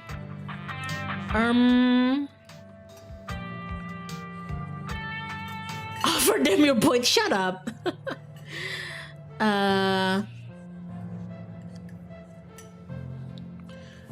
You know what? I'm gonna order the biscuit because Stella says she's treating me to biscuit. I don't want to order like biscuit and coffee because she said she's gonna treat me to biscuit and not biscuit and coffee. So I'll have a biscuit, please. I heard they were really good. Why is Stella winking at me? Best in the country. Oh, and I'm sorry for your loss. Before you have the chance to respond, they're gone. Glad you took my advice with the biscuit. You won't regret it. Anyways, the funeral's not till Sunday, right? That gives you quite a bit of time to slum around town. I'm trying to think if there are any cool events going on this week. There's always the reading adventure at the library, which is supposed to be for little kids, but I do it every month anyway. Oh, and I'm pretty sure Avery's throwing a party Saturday night, so that's a fun thing to look forward to. And there's that weekly Sunday potluck. That should be right after the funeral too, so it'll be a special occasion. Um, is the potluck like a church thing? Would it be weird for me to come if I'm not a member? No. The Sunday thing is coincidental. It's actually hosted by the library. Um, not too many people go to the church around here, if I'm being honest. Oh. Hell yeah, religion sucks. I get that. I'm not of the church-going persuasion myself. Same for me. Whatever feeling some folks get in that church, I think that must be the feeling I get when I look up in the sky on a night hike. It's just that feeling of peace and wholeness. But that's not to say we're a town of heathens or anything like that. There are plenty of God-fearing folks around there. They just aren't fans of the church. Well, the building's okay, but the pastor's another story. There's just something a little off about the guy, a little creepy. You'll get what I mean if you ever meet him. And unfortunately, you probably will. Anyway, those are all the big events I can think of. As for the day-to-day, any idea how you want to kill time for the rest of the week?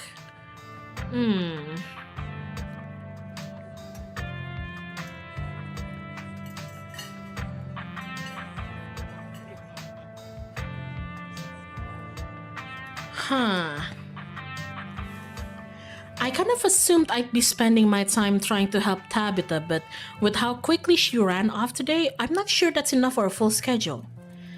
That's really sweet of you, but you're right. They'll definitely still leave you with plenty of time to kill. Have you thought about exploring the local trails at all? I'm usually out there a few nights a week for my job, and I'd be happy to show you around. Girl, I just met you. Before Stella can finish, Avery returns Biscuit. Biscuit! Here's your biscuit. Winnie says it's on the house. She sends her condolences. Thanks, it looks great. Thanks, Avery, it looks great. You pick up the biscuit. It's delicate and fluffy. It nearly crumbles at your touch. Buttery warmth emanates from its surface. Oh yeah. Avery, do you have some sausage gravy? I would kill for some sausage gravy with this. You take a bite. It melts in your mouth as if it was nothing but butter suspended in a thin matrix of dough. Truly, this is a perfect biscuit. I love biscuit! Whoa. This is really good biscuit. Wow. I'm so glad you like it. Avery lingers at the table for a moment. So has Stella mentioned she's famous? Oh, Avery, I'm not famous. You're the only person I know who's been on the news. If that's not famous, then I don't know what is. Stella sighs. I'm a...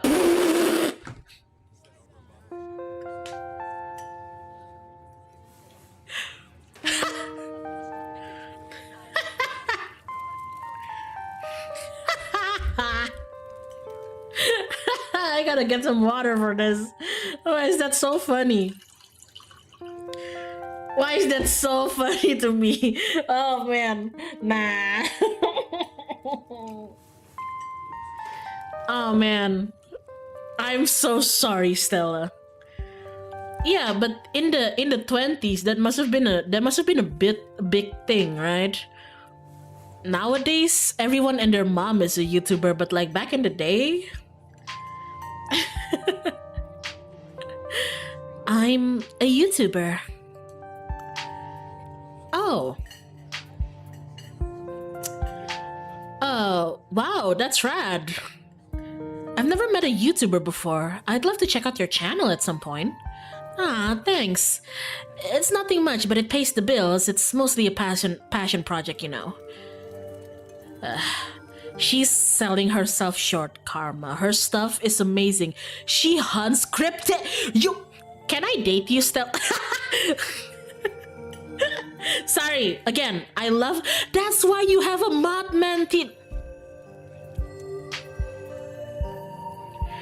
Is Stella romanceable? Just asking. Like, I just, you know, okay, whatever.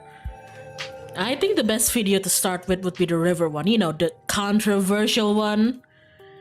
Oh yeah, The Catawba River Runner. I didn't expect much out of the footage at the time, but it really wound up doing numbers. So, the River Runner is a cryptid that's only known from a single sighting. Two Boy Scouts thought they saw something big and weird in the Catawba River, and that's all I had to go on. But then I wound up catching this on camera.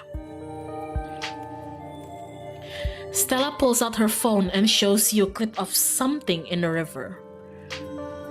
Despite the shaky camera footage, you can clearly make out the shape of a creature's head and its relative body proportions. You're pretty sure it's a cat, and a big one at that. Some folks said it was a beaver, but if that was the case, it'd be at least twice the size of any beaver I've seen. I also had people saying it was a dog or even a capybara that must have escaped from a local wildlife sanctuary. I'm still not sure what it was, and I'm the only one who saw the thing with my own two eyes.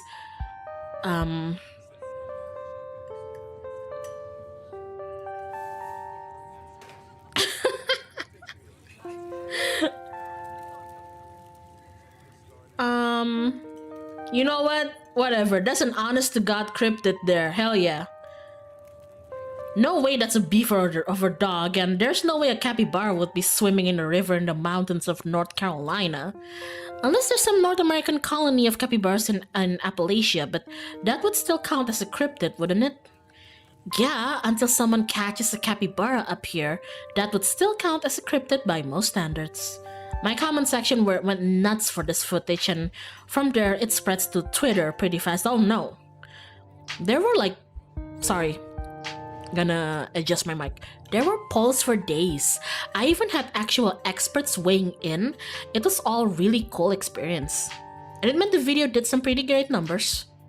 Personally, I'm a fan of the capybara theory. There's always people keeping those things as exotic pets. Kind of a sewer gator type situation. Yeah, exactly. Some exotic pet owners set it free and now it will forever roam the Catawba, confusing Boy Scouts and YouTube commenters for years to come. So, speaking of things to do around town, I was actually planning on filming this week's video tonight. I was wondering if maybe you'd want to come along? It's a pretty easy one this week. We wouldn't even have to camp anywhere. I'm gonna go after the... Wait, no spoilers. I should probably get back to it instead of standing around chatting with friends anyway. See y'all around. Now that the coast is clear, I'm going after Skunk Ape. What? What's Skunk Ape? It's like Bigfoot, but smellier. Most skunk ape sightings are from Florida, but while I was doing research for last week's video, I came across a report where a lady from a town over claimed to have seen one of her deck playing tug of war with her dog. And as I leave no stone unturned, I decided it was worth investigating. So what do you say? Wanna tag along? Hold the camera for me while I narrate against a darkening sky, that sort of thing.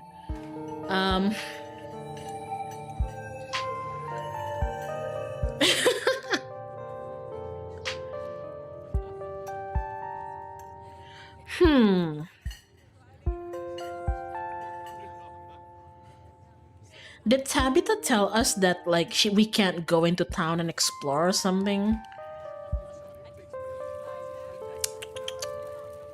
Well, that depends. Will Gretchen be there? Of course. It's actually been a while since I've had anyone but Gretchen out there with me. Say no more. I'm in. This is gonna be a lot of fun. I actually started the channel with a couple of buddies of mine back in middle school, so it's gonna be kind of like a blast from the past. I miss those two. Our videos were terrible. You know, that gets me thinking. I wonder if they'd be down to come along with us, get the old gang back together. Though I guess Kanika has to close out the general store tonight, so I'm pretty sure she's a no-go. I don't know if I like the way Stella's looking at me. But Reese, I think there's a decent chance we could get him to come out of his cave if he's up for it. Do you mind if I make a quick call? Stella pulls out her phone and dials it, waiting while it rings. Reese, dude, what's up? It feels like it's been forever. Aw, man, I'm sorry to hear that. Do you want me to come by or. Okay, if you're really sure, but if you change your mind. Oh, I was just calling to ask if you wanted to come out to the woods tonight. I met somebody cool in town today. They're Tabitha's cousin. I know, yeah, just here for the week. Anyway, we're going out to look for skunk ape. We could take the easier trails if that would help. Dang, man, that sounds awful. Well, I hope you take it easy tonight. I'll swing by sometime this week and we can have a more low-key hang. How's that? Yeah, I'll bring them. Talk to you soon. Bye, bud. Looks like it's just you and me, pal. Why is she looking at me like that? Guys, why is she looking at me like that? Oh man.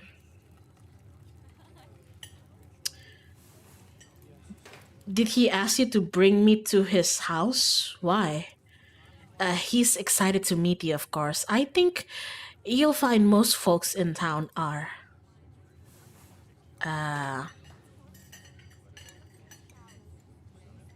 Is he okay? He's not feeling well, that's all. He had a lot of going on in the past, 10 years or so, but I feel like it's gotten a lot worse recently. I can't remember the last time I saw him leave his house. Oh well, it's not my place to talk about really. I just got a little excited thinking about having him along again. He's hilarious, you'll love him. We should swing by his place sometime this week. That'd be nice. I'd love to meet your friends. Awesome, I'll make it happen. He's definitely the trickier one to meet. Kanika is much easier to track down since she's at the general store basically every day. But friendship can wait.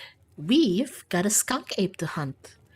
So, we should probably head out if we want to make it up to the mountain before it's too dark. Come on, let's blow this popsicle stand. You pause before getting up. Maybe it's time to make a good first impression. Leave a tip, leave a generous tip. You can afford to leave a tip, don't leave a tip. Leave a tip. You reach into your pockets and pull out a single crumpled dollar bill and a quarter. As long as you don't get sick of peanut butter and jelly, your meals will be free while you're here. Share the wealth where you've got it, you think to yourself. You leave the money on the table and follow Stella out of the diner. Oh, jeez. It hadn't been very cold when you first arrived in town. But as the sun dips closer and closer to the horizon, a chill descends upon the hollow, and you see your situation with renewed clarity. You're in a new place, far from civilization and the people you know, following someone you just met into a dark forest in search of monsters. You feel... Huh.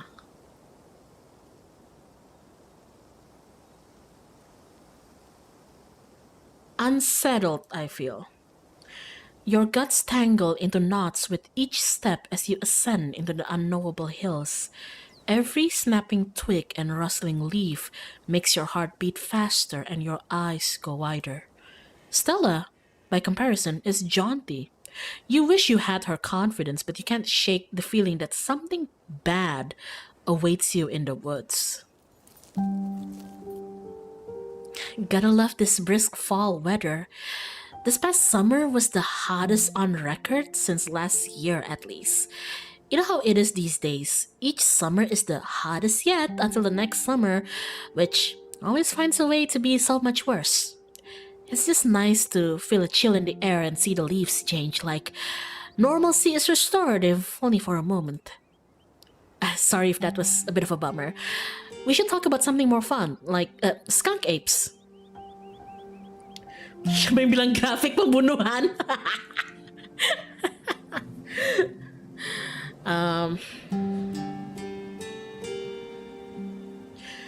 What's the weirdest thing you've seen out here, other than anything cryptid related, of course? Oh gosh, that's a good one. Let me think. Well, there's always the deer I saw stealing baby birds out of a nest and eating them. That was pretty messed up. Okay. But I think most people know about that these days.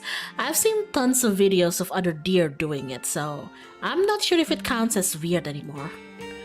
Oh, Tetanus Lake. That's definitely the weirdest. It's a 5 foot deep, 30 foot wide pile of old cans and bottles and assorted garbage with like grass and trees growing on it. So you could barely tell it was there until you stepped on it.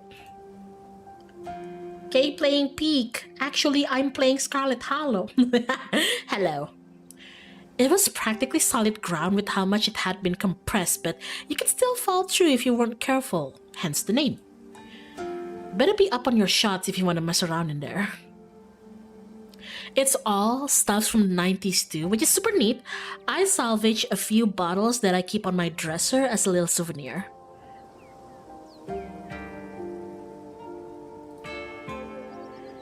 Do you ever hunt things that aren't cryptids? You know, like ghosts, demons, werewolves, that sort of thing? Yeah, for sure. I used to go after all sorts of spooky stuffs. I never had much luck though, especially when it came to ghosts. Back when I first started doing solo videos, I'd go into all sorts of old abandoned buildings hoping I'd stumble across some sort of activity, but nothing ever happened. So it was always just me and my camera in an old house getting worked up over a gust of wind or creaky floorboard. When all's said and done, I've just been a lot luckier with cryptids. I want to believe in ghosts so bad, and I can't rule out the possibility that there really are true hauntings out there, but if there are, I sure as heck haven't seen any myself. Werewolves, I kinda lump in with cryptids. I'd be shocked if there actually were people out there who turned into animals, but werewolf lore lines up pretty well with the great beast genre of cryptid. As for demons, I don't know. I honestly don't even want to consider the possibility that they exist, because if they really are out there, then a lot of folks are doomed to an eternity of flames. So let's hope all of that's just bunk, am I right? What about aliens? Oh, don't even get me started. Did you see those UFO videos the government declassified? Aliens are definitely real and they have absolutely visited Earth. Like, I believe in aliens way more than I believe in cryptids. Actually, are you guys the type who believes in alien? Because I actually believe in aliens. More so than like ghosts and demons and spirits and cryptids and monsters, or like mutants and superpowers. I like aliens are the closest thing that I would believe in. It got confirmed recently. Fuck, that's kind of scary. You don't see me hunting aliens out here because we know they're real.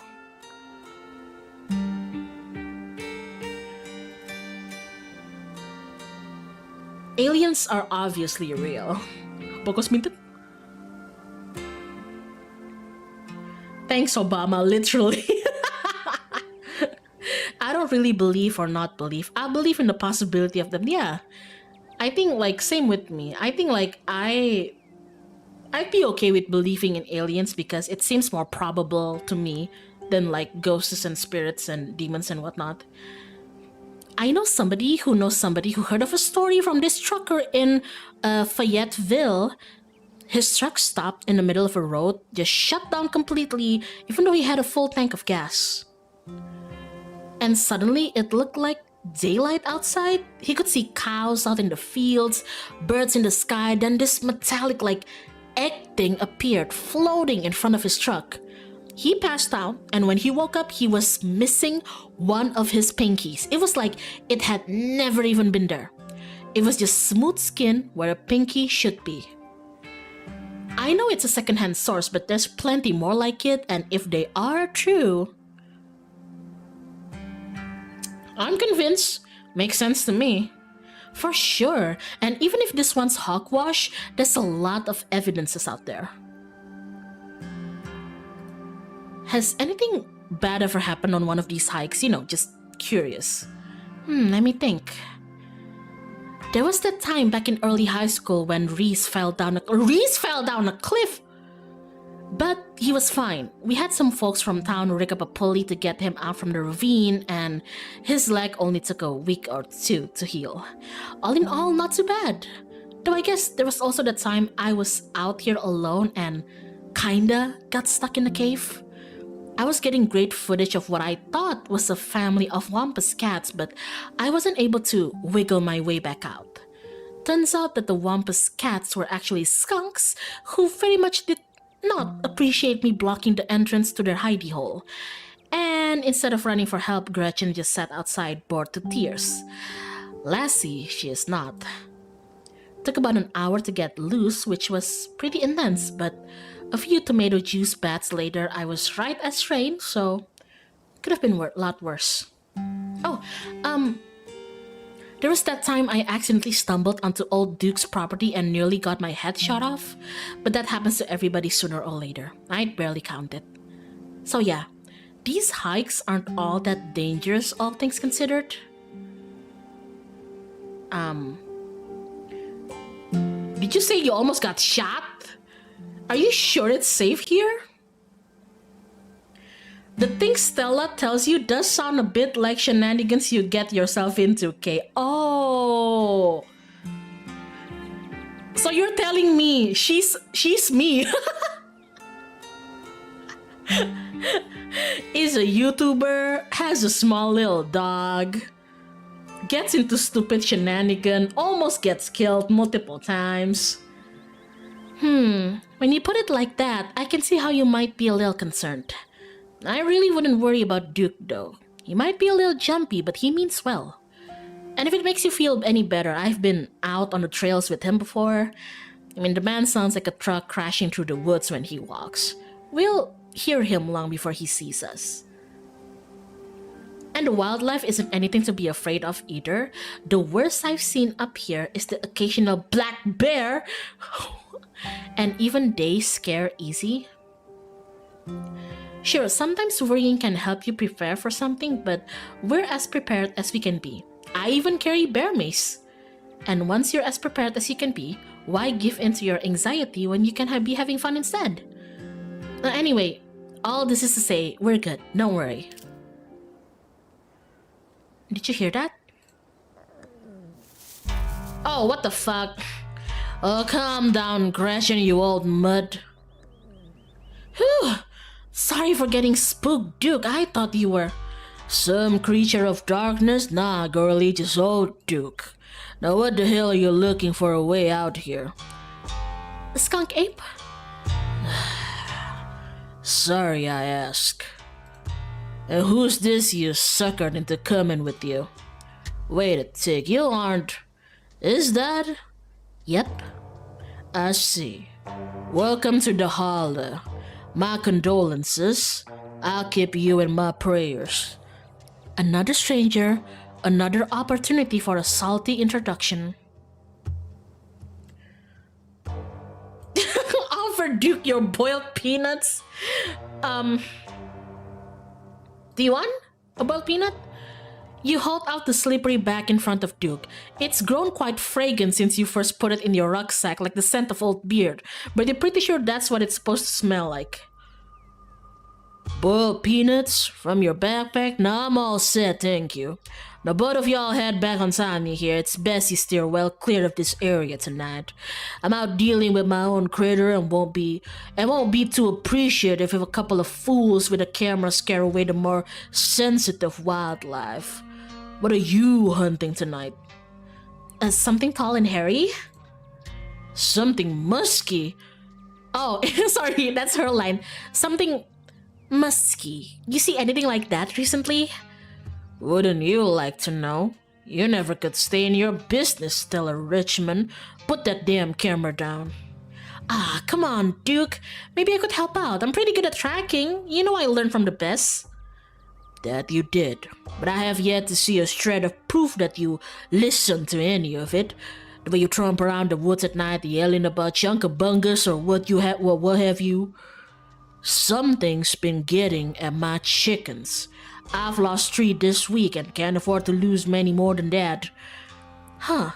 I wonder if Skunk Ape has a taste for chicken. Now see, this is why I don't come to you about these things. It ain't no Skunk Ape, whatever the hell that is. I know exactly what this is, but I know you won't believe me if I tell you. Oh, Duke, you don't think it's... I do, actually. It's those damn mountain lions. They're out there, Stella. I don't care what your little investigation turned up.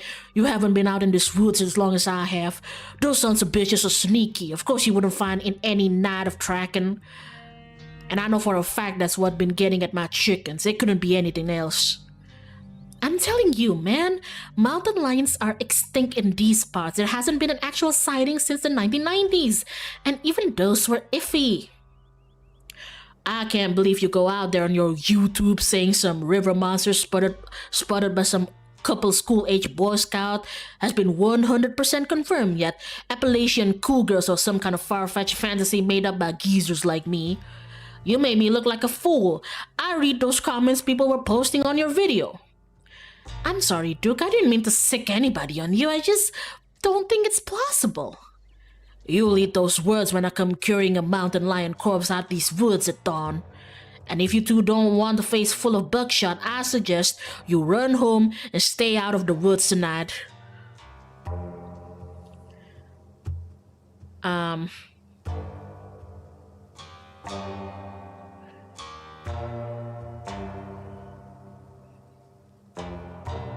Right on, Duke, kill me.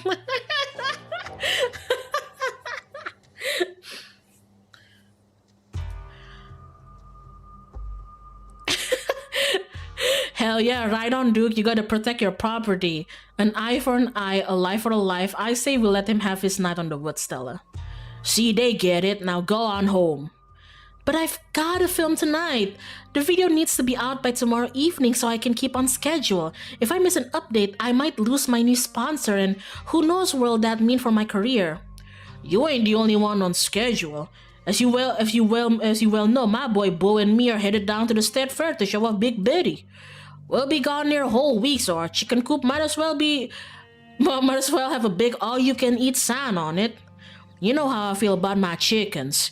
I couldn't take it if I lost any or more of my poor little ladies. Damn. Let's just go, Stella. He's not gonna budge. You're right. No point in losing any more time arguing. Fine, we'll head back to town. Break a leg out there, Duke. Break a what now? I mean good luck, old man. Alright, have a nice night, y'all. You guys like my southern drawl?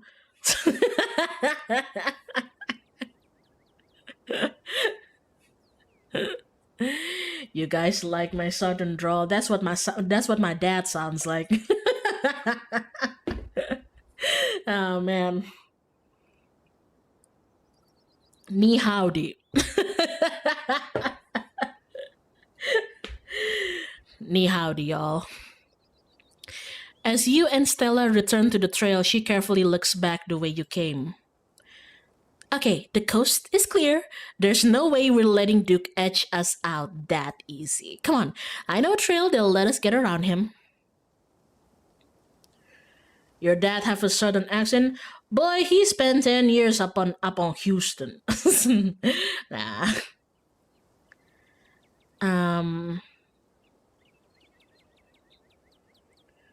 Fine. Yes, I knew you wouldn't give up on the hunt. Never.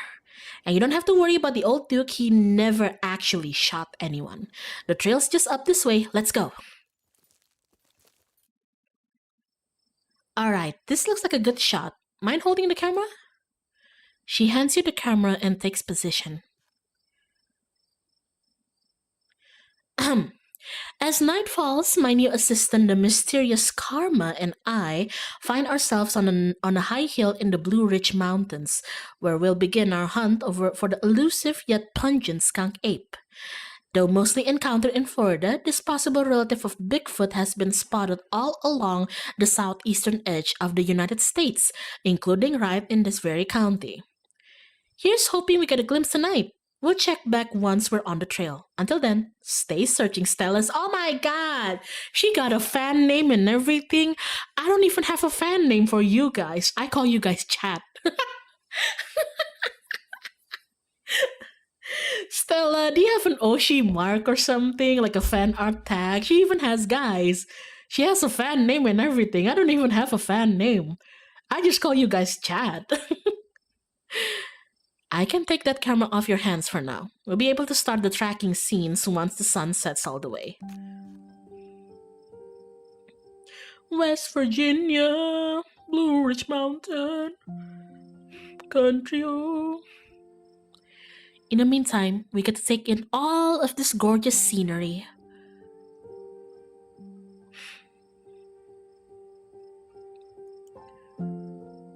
Quietly look into Stella's... Oh. You quietly look into Stella's eyes. Your gazes meet and the two of you enjoy a brief moment of comfortable silence. What the fuck? Only for it to be pierced by a loud, percussive snort. What was that? Ha! No need to panic. Let's check it out.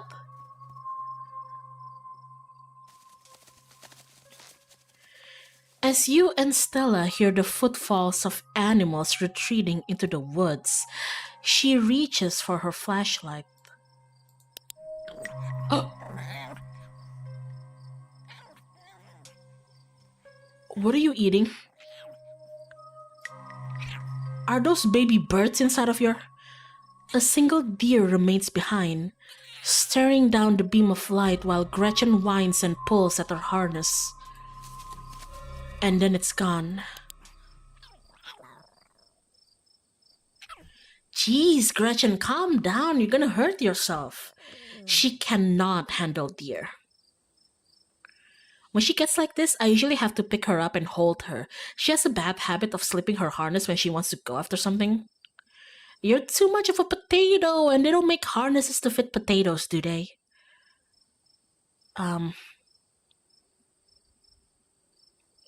There was something wrong with that deer. Did you see its face?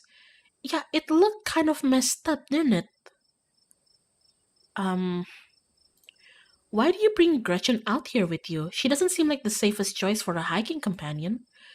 I usually find her to be quite the opposite. Sure, she wants to chase stuff, but I usually let her when I'm not on one of my cryptid hunts, so I can't hold that against her. I'm just happy she's still so feisty even at her age. Pugs aren't exactly known for their good health, but here she is, running around in the woods at 17. And I feel like the fresh mountain air and exercise have helped a lot in that regard. You defy the laws of nature, don't you, Gretchen? I'm ready for the hunt. Same for me. How about we take a quick snack break to fuel up, then we get right into the night's activities. Trail mix! As you settle down to rest, Stella breaks open a bag of assorted snacks. Oh my god! Can I take the trail mix? You grab the trail mix. Classic choice. It never fails to satisfy. I like to mix my own to make sure it has the best stuff, mostly M&Ms. And I left out the raisins. No one likes those anyway.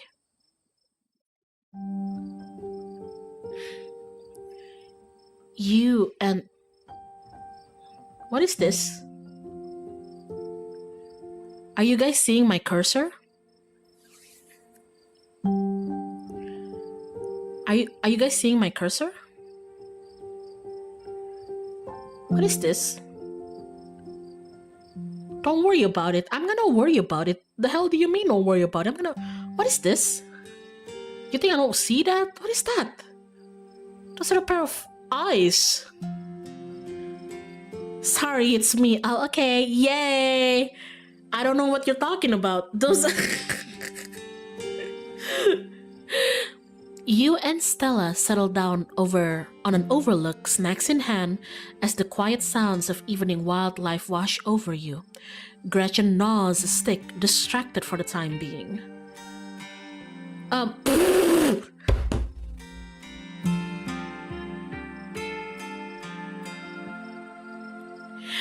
So, tell me what it's like in Depok.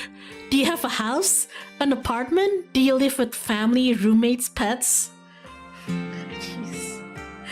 Bruh, diabolical. It was a diabolical thing to choose Depok as my city. Oh man. Bruh. This is so bad. This is so bad. Yeah, it's fine. We have Margo City. Oh my god. It's okay. We have Chinere. Tell me what it's like to be Karma.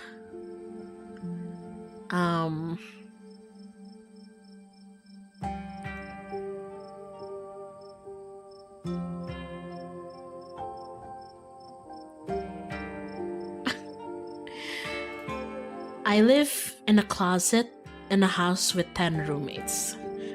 Actually, it's more of an attic crawl space. One of the walls is slanted, so it's like a little uninsulated triangle room. There's not really space for much, so I just have my clothes and a futon. And a little camp light too, since there's not a light in there. Wow. I'm not gonna lie, that doesn't sound like a space anybody should be living in. It sounds like staying in that old crumbling mansion is actually a pretty big step up for you. How are your roommates? Are they at least nice?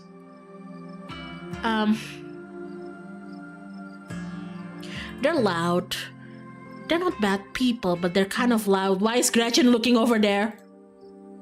Gretchen? I saw your sprite move. Why are you looking over there? They're up really late too. I mean, I get it. I used to be like that, but I've got responsibilities now. I need to be able to stick to a normal schedule. Sorry, I must sound like such a buzzkill. Nah, you just sound like somebody who needs a good night's sleep. I'd probably go nuts if I was living like that. Gretchen, don't tell me you're gonna die at the end of this chapter. I'm gonna lose it. I hope your time in the holler gets to be a nice, peaceful break for you. Do you think you'll move out at some point?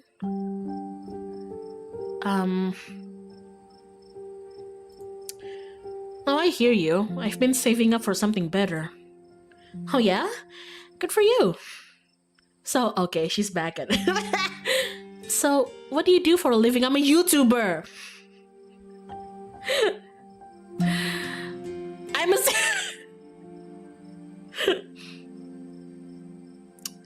You know what? I'm actually a streamer.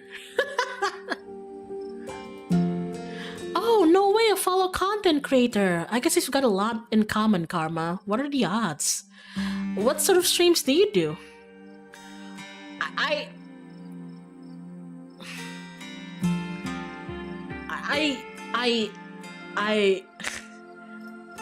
mostly just talk to people. Sometimes it's about my life.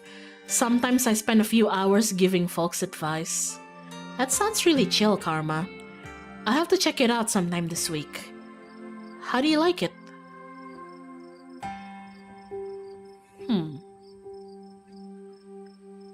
You know what?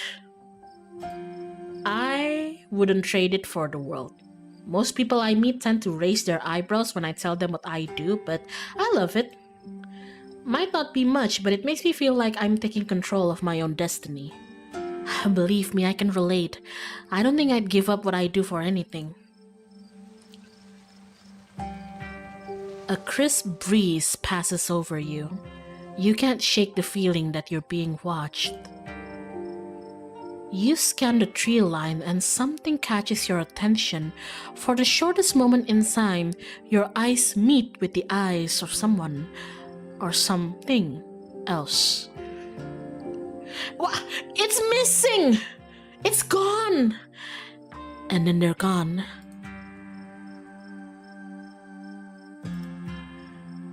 I think we're being watched. It might be Skunk Ape. Do your best to pretend it isn't watching us. We don't want to scare it off. What about you? What's your story? Gretchen and I live in a little house just outside town. It's actually the house I grew up in, so it has a lot of pleasant memories attached to it, and I'm glad I could keep it in the family. My great-great-grandfather built that house, and he must have done a great job because it's just as sturdy as it's ever been.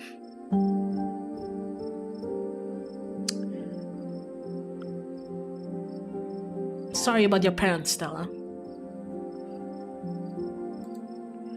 It's alright. I've done my mourning.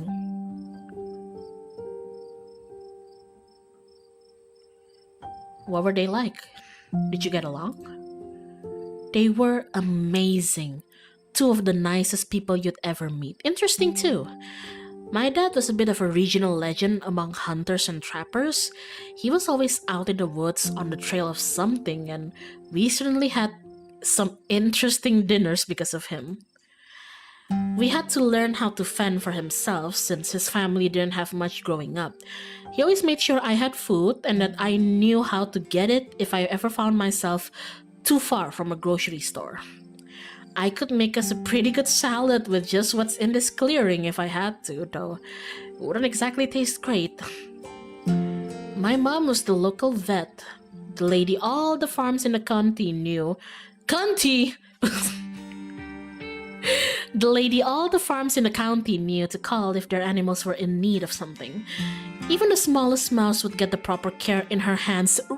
Really? Because I was in Tabitha's mansion estate, and when I looked into my closet, Stella, I saw a dead mouse there, so... Oh, but your mom's dead. I'm so sorry. Sorry. Never mind. I forgot your mom's dead. Sorry. I'm sure she's most of the reason Gretchen here is one of the oldest dogs I've ever met. Okay, sorry. So yeah, those were my parents.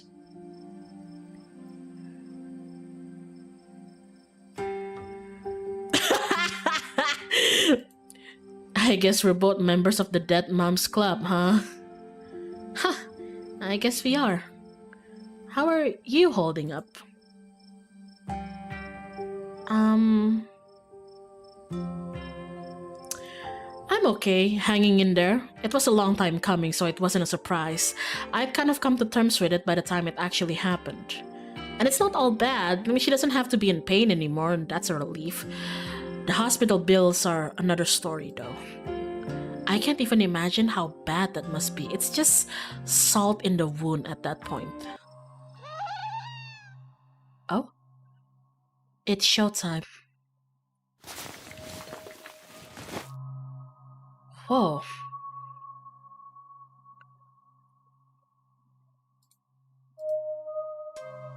I could hear all sorts of wildlife just a second ago, and now it's quiet.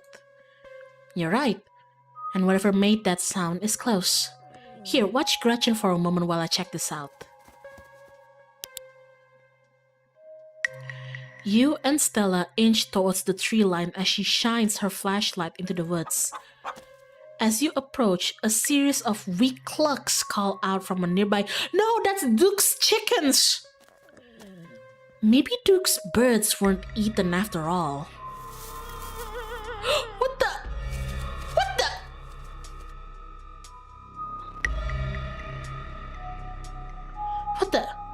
What the hell was that? Hold on, I gotta play that back. Holy shit! I'm guessing it must be maybe 2-3 feet tall. Doesn't look hairy either, so I think we can rule out skunk ape. But whatever it is, it has one of Duke's chickens. Looks like it's headed north. Let's go after it. Do we have to? Now's not the time to hesitate. If we're catching this thing, we gotta go now.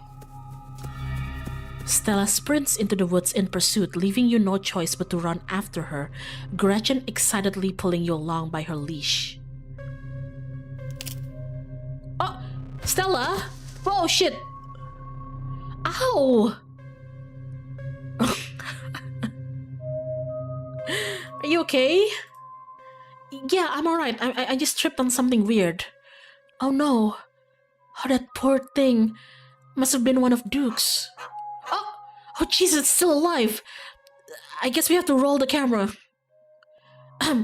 It seems we found one of Duke's chickens, folks, and she's not looking good. I'm hesitant to speculate, but she definitely seems to have some sort of growth under her skin. Could be a tumor, could be something else. Either way, I don't think there's much that can be done for her at this point. Jeez, I don't know. I hope I don't get demonetized for this one. Girl, that's me every day. Wait. Do you hear that? Oh, Stella, I swear to God, didn't I tell you to go on home? Birdie? Birdie! Oh no, what's happened to you, sweetheart? Duke, we just found her like this. I think there's something seriously wrong with her. Jesus H. Christ.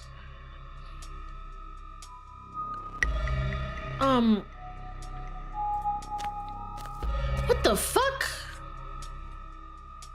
That's crazy. Why is she like so bloated and everything? You stoop down to look at the chicken. Don't let Gretchen too close. She'll try to take a bite if you don't stop her. You hold Gretchen's leash close to your chest. She seems nervous, squirming slightly against her harness. Good God. At first you thought it might have been a tumor, but this is something else. The skin is stretched taut, the growth pulsing beneath. She should still get better. Maybe she just needs that thing to pop and she'll be right as rain in a couple of days. Happened to me once and there's not much as a scar these days.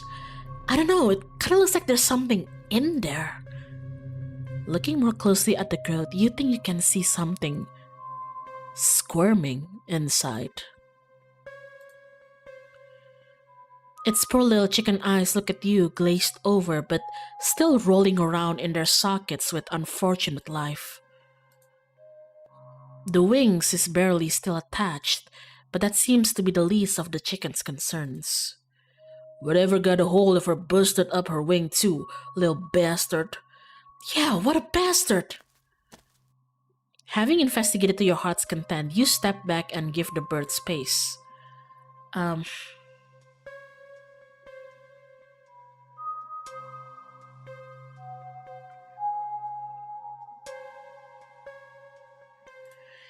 There's something really wrong with all of the animals we've seen tonight.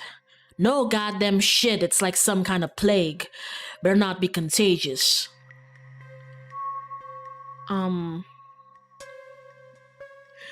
Duke, I don't think it's a mountain lion that's been getting at your chickens.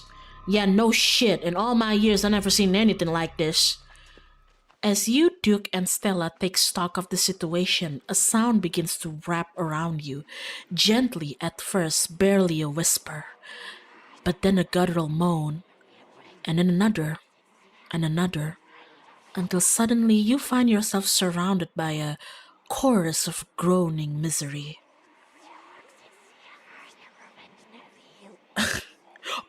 Guys, you might want to listen to this. I think we should get out of here.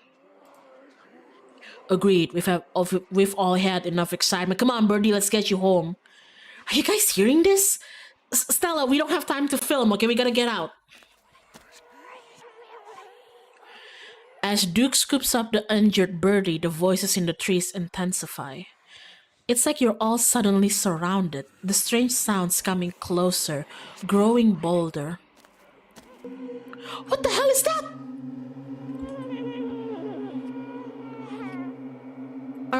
That's a baby. Not you at me, that's a baby. What in the hell is that? You feel a tightening in the leash pulling at you from behind. Don't you step another foot closer or I'll shoot. Don't think I won't. Oh, Jesus Christ. Oh, Jesus. Well, I'm so glad Stella's on the YouTube grind set. The man hesitates and the thing steps forward, fixing what seems to be its eyes on Birdie, tucked under Duke's arm. The leash is drawn fully taut, and then there's this sudden looseness. Gretchen, no! Gretchen starts making ungodly noises, screaming and howling along with the din around you. Gretchen! You and Stella turn just in time to see another one of the creatures slithering out from the bush, Gretchen's whines and barks reaching a fevered pitch as another creature malformed hand grasps at her. Oh my god! What's going on over there? As Duke glances back, everything seems to happen at once. A patter of unnatural feet and then chaos. Duke grapples with the thing as it grabs at its shotgun, pushing the barrel out of the way as it grasps for Birdie with oddly jointed limbs, while Stella shares in shocked silence, as if paused, watching as the other creature attempts to wrestle Gretchen into the darkness, her desperate cries going unheeded. Shit, get your grubby little hands off my bird. I'm so sorry, Duke. I'm sorry, birdies. It's already over, poor Birdie. I'm sorry. I gotta help Gretchen. You dive for Gretchen, attempting to snatch her away from the thing's misshapen hands. What the fuck? What the fuck is that? You manage to grab her, but the creature isn't deterred. It rears back on its hind legs, its mouth opening, whispered tones sliding out alongside something sharp and unnatural. But then there's this deafening blast of Duke's shotgun, and suddenly, it's gone. Duke?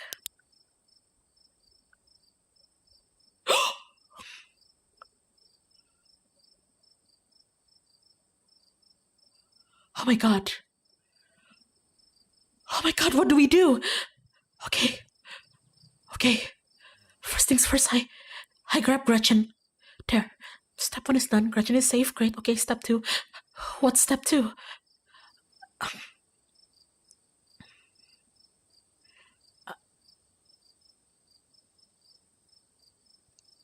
Call the cops? We call the cops, obviously. Do you have signal out here? I know I don't. Look, we're going to have to run through the woods to reach a road anyway. I say we might as well chase after those things and get as much footage as we can. No one's gonna believe us. We don't have proof of what happened. We owe it to Duke.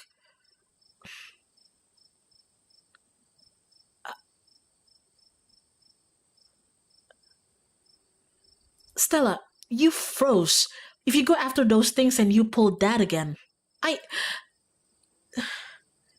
Okay, let's go. Oh, jeez. As you and Stella quickly make your way back through the woods, the unearthly whispers of creatures unknown once again surround you. Keep moving. You say nothing, continuing forward with a grim determination.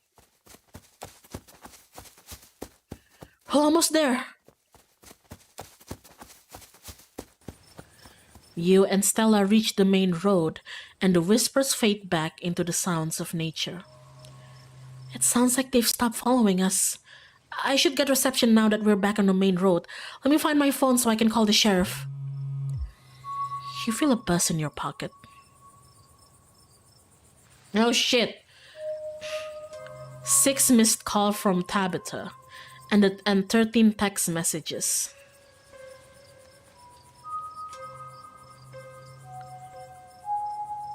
Call Tabitha.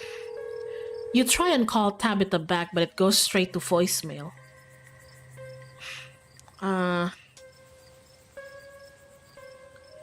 Text her that you're okay. You text Tabitha back and let her know you're okay. Your message sits unread.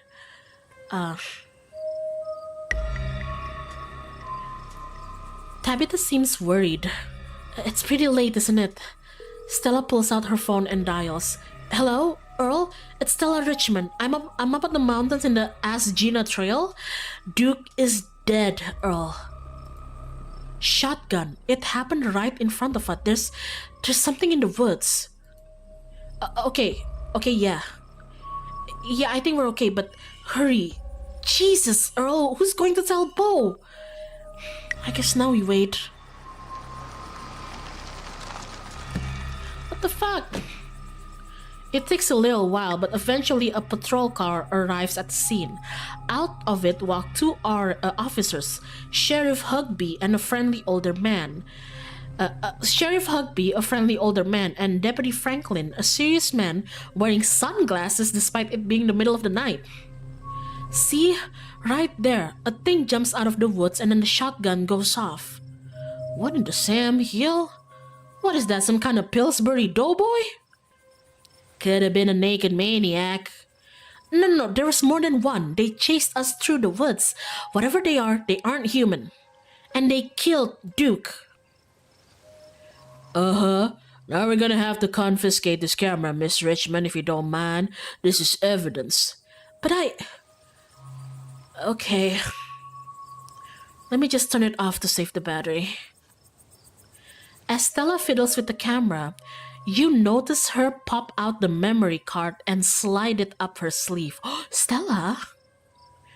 Here you go, Deputy Franklin. We appreciate your compliance with the law. We'll get a team out in the morning to retrieve the body, but for now, Sheriff Hugby and I... Please call me Earl. Earl and I will escort you, and... Who are you exactly?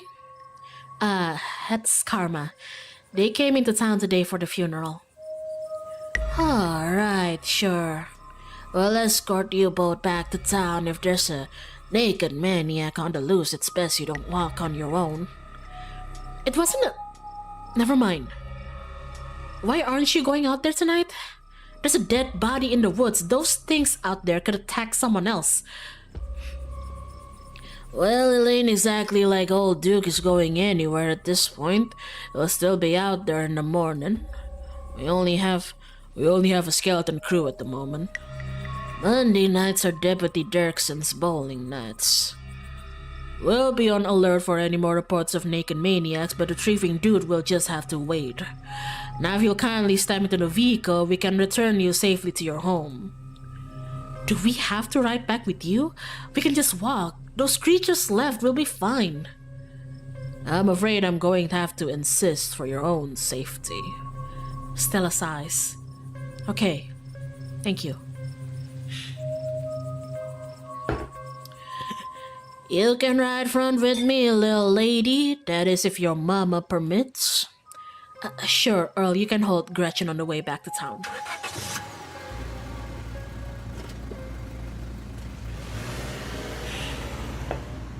Why does Gretchen look like that?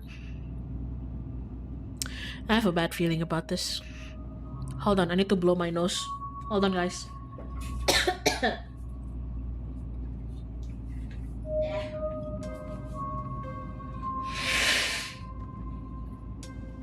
Sorry.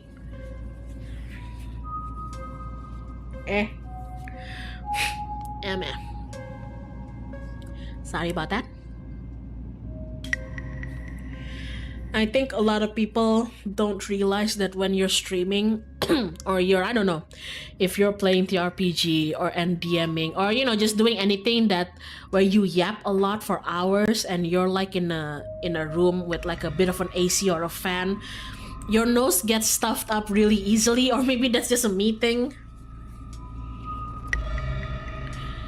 The cops usher you and Stella into the back of their squad car. You are just the cutest little thing, Miss Gretchen. Yes, you are. Sheriff Hugby pats Gretchen on the head affectionately, but she remains wholly focused on Stella. A worried look stretches across her little pug face as Hugby scratches behind her ears. Stella is unusually quiet as the car makes its way down the pitch-black mountain road. She went rigid the second she sat down, muscles stiff and unmoving as she stares out the window, jaw clenched.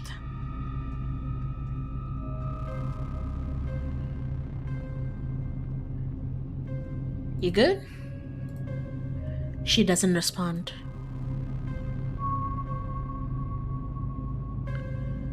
I'm gonna place a hand on her shoulder. But you can feel some of her tension ease and hear her let out a self-soothing sigh. Okay. You sit quietly watching the trees pass by in the light of the headlights. Every now and then, you think you see a pale, anguished face staring out at you before it slips back into the darkness. Soon, the rumble of gravel beneath the tires gives way to uneven pavement, and the car comes to a stop in front of a small cottage.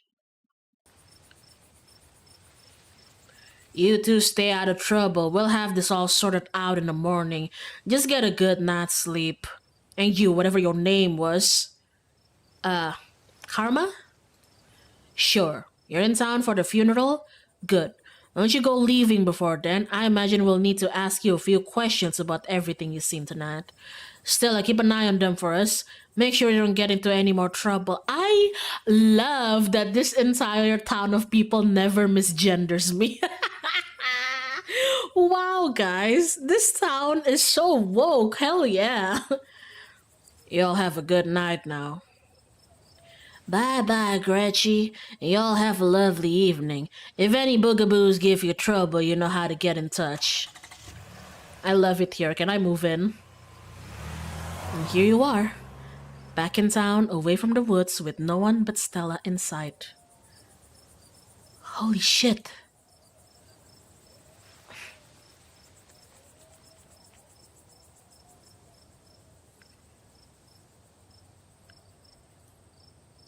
They sure seem a little... Is this Blaze from Sonic Blaze about a man's death? I can't believe they're waiting until the morning to even start looking for him. Who knows what those things are doing to his body right now? And what's worse is I think they implied that you're a suspect even after we showed them all of that footage. Well, they have to pin it on somebody. It's their whole job to pin it on somebody, so of course they pick out the out-of-towner. Here's hoping the footage clears my name. Yeah, no kidding. But it's okay. I'm not gonna let anything bad happen to you. I was there. I filmed the whole thing. At the very least, it'll never hold up in court. And it won't get to that point either because we're gonna do a little investigating of our own. We've got to find out more about those things. If we can get clear footage, or better yet, trap one of them, there's no way they can blame you for what happened. Okay, the library doesn't open for a while, but I've read every book on cryptids they have, and I never came across anything like this. I mean, there is someone in town who might have some useful information. My friend's mom. Her place isn't far.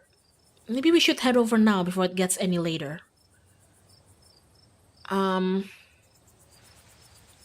I should check in on Tabitha. I should probably check in on Tabitha. My friend's place is on the way back and stopping by shouldn't take long. You sure you don't want to stop in first? I know I wouldn't want to head up that mountain road by myself after everything that's happened tonight. Yeah, fine. Let's do this. Awesome. Let's go. I hope she's still awake. Yeah, me too. Ay,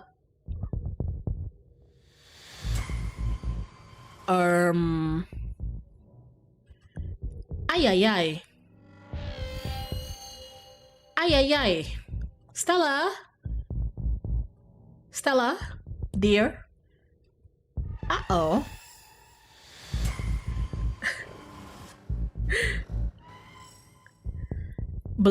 I shit you not, guys. This is the exact stance when I walk up to my local mas-mas telur gulung.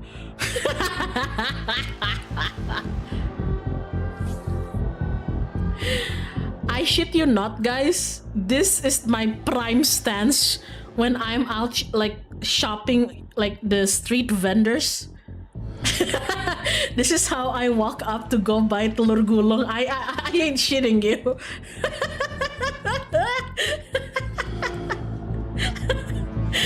What's telur gulung in English? Rolled eggs? This is the stance I go up to when I go to the rolled egg vendor. Mom, I threw up. Oh man. Jeez. Out of the corner of your eye, you spot a shadowy figure staring at you from across the road. You didn't hear it approach.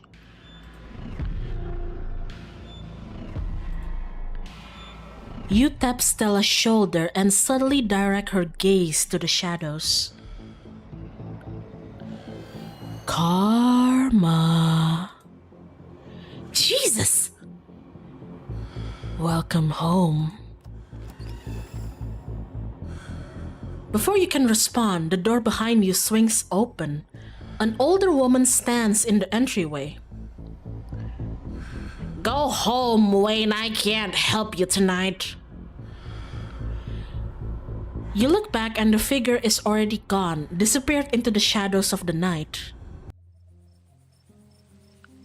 I'm sorry about that, Stella. Some people just can't be helped.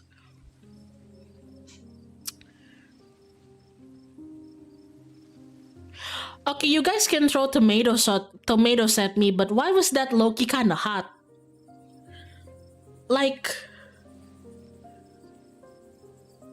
why is that Loki kinda hot? I need to crank up my AC a bit. Sorry. Why did that Loki make me feel like something? Like, what the hell? I need to lower down the temperature of my AC. Why was that kinda? Yes, hello? Like, Karma, welcome home. Oh, okay. Like, huh? No, I kinda get it. Jesus, I'm just saying. Huh? I'm just saying. Why was that Loki kinda hot? What tomato? You're right. No, I mean, like, somebody that scary could have said like something much more worse than just Karma, welcome home. Instead, they said Karma, welcome home, and I feel like, oh, that's actually not bad, you know. I thought they were gonna say something like, I'm gonna love the taste of your blood, or so, you know, something like that. But like, that's actually kind of sweet. Like, Karma, welcome home. Aw, Wayne, what's his name, Wayne or something? I don't know, but like, Wayne, thank you. What the hell? That's like the nicest thing anyone has said. Even Tabitha didn't say welcome home to me. Holy shit.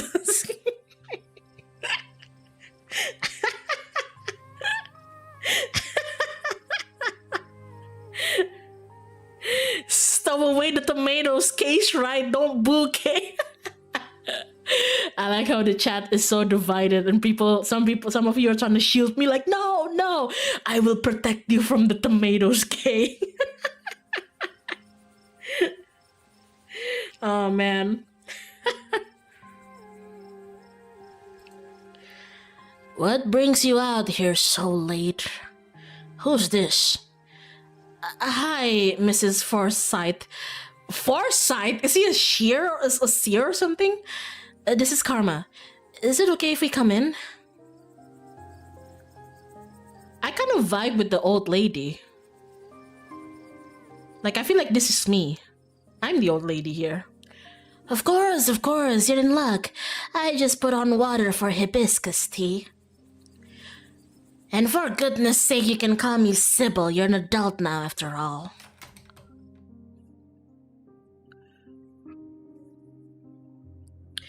Welcome to my little nook. Oh my god! She's like a little town witch. I love that. I love being a witch. I vibe with this. Is this me? She even looks like my other OC, the one with the white hair and everything. Speaking of which, I finished writing up Skipper's lore. Not entirely, but the premise of it, and I hope you guys like characters with mommy issues.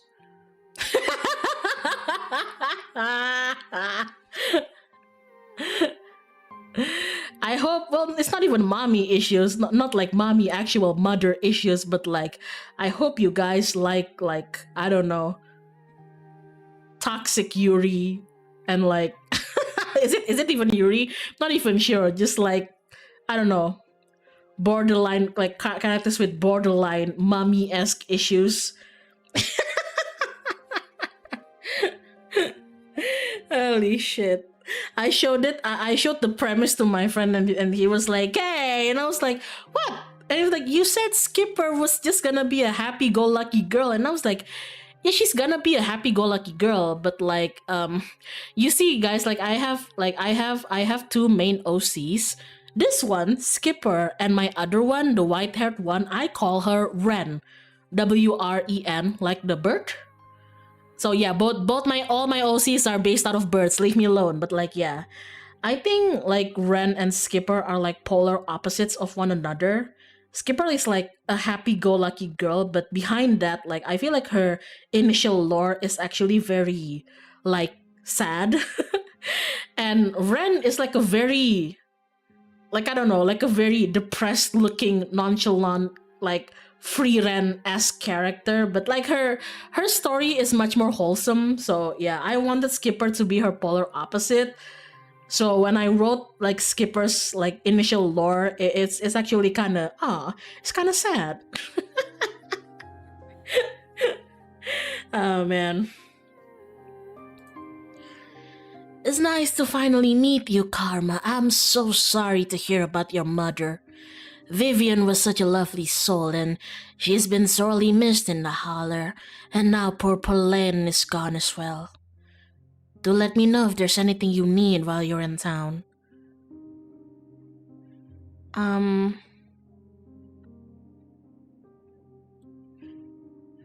You knew my mom? Of course, dear. She was a good friend of mine for many years. She was such a lovely woman. You should come by sometime. I can delight you with unsavory tales of her youth. Huh. How did you know that she died? Oh, Perlane was a chatty woman. Not much went on that I wouldn't get an earful of, bless her heart. Okay. Who is that outside? Just a very sick man. You don't need to be worried about him. What if I want to be worried about him? What then? What happens then? First time I played and got into this scene, I thought Sybil was growing guy. Oh! Yo, Sybil, I didn't know you were cool like that. Do you want some peanuts?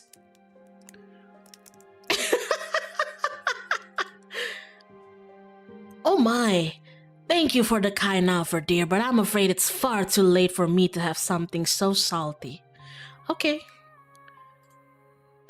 We need your help. Ah yes, I suppose pleasantries can wait for another time. What's got you here so late? You seem troubled. You know about weird stuff, right? Unexplainable stuff? Go on. Duke was killed tonight by something in the woods. Oh, my lord! Have you contacted the police?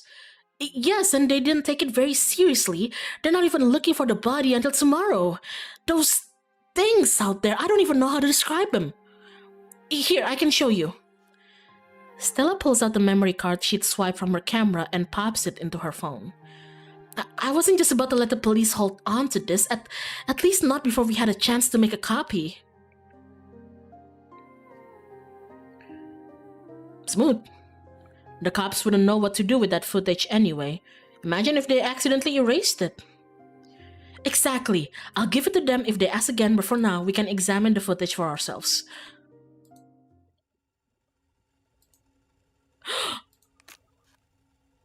Where was this? Up on the mountain to the northwest. Within the town limits? Yes. I see. Sybil, I think your kettle is... Is there a way to make the video bigger and louder if you can? I need to plug the memory card into a computer. I could go back and get mine. No need. Kanika should still be awake. She can lend us hers. You'd better come with me, Stella. I'm sure she'll be more willing to help a friend than her nosy mother. Oh, you're Kanika's mother. Kanika's door is covered with stickers, their edges frayed from recent but failed attempts to remove them. This is a childhood room someone was unhappy to return to. Kanika, come on out, we could use a little help. What, Mom? Oh my god! Oh, hey, Stella. And Gretchen, who's a good potato. And a stranger. What are you doing in my house? Hi, I'm Karma. Why is everybody here hot? Question. Can I move in? Can I move into this woke hollow? Scarlet Hollow, more like woke hollow. People here are hot. There's a crazy guy who told me welcome home. That's so nice. Like cryptids in the forest and like they got Gretchen. You know, they got $1 coffee. Like, what the hell? Like, can I move in here? Jesus. Tabitha's cousin. More like hot hollow. Oh, great. Sweetie, we're wondering if we could borrow your laptop. Stella and her friend have a video to show us. It's really important, Kanika. Okay. You're bi, Kay. You're attracted to anything breathing. Actually, I'm pan. I'm attracted to pants. Or so they say.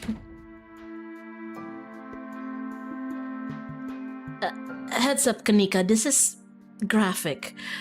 Duke got killed out in the woods tonight. It's on the recording. Wait, are you serious?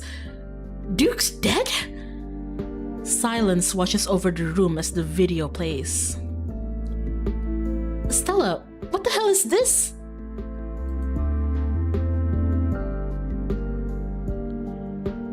I'm sorry either of you had to see this, but Karma and I had no idea how to make heads or tails of it. Stella, are you okay? I'm fine, really. I'm okay. Well, I'm not fine. Well, I'm not fine. The other three look at you, unsure of what to say. Poor Duke. Poor Bo. Has anyone told him yet? We talked to the police. I hope they told Bo, but Earl and Deputy Franklin didn't seem to be in much of a hurry to do anything. I'll call him later tonight. But for now, we have something far more serious to discuss. I agree, those things are still out there, and as long as they are, more people are in danger. So very true, but not for the reasons you think. My grandmother used to talk about pale creatures called ditchlings. She always said they were a terrible omen, a sign of suffering to come. Mom, come on, whatever doing this is serious. Stop scaring Stella and Karma with this taily po crap. Kanika, sweetie, let your mother talk. She always said they never hurt people, despite that grisly scene in the woods. But Duke is dead. Then if those are ditchlings, his death was an accident, or my grandmother was wrong, and she was rarely wrong. Just as birds flock before a storm, the ditchlings congregate when tragedy is soon to fall. Jesus, Mom, haven't they already been through enough? Do we really need this spooky window dressing? What if it's an important window dressing? Okay, I know when I'm outnumbered.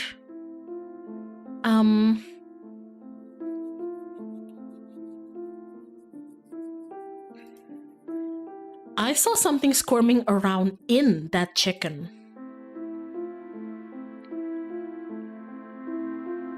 Oh god, do you think they're incubating in things? Gross. Honestly, that would be worse than them being supernatural. Oh dear, I've forgotten entirely about the tea I'd put on.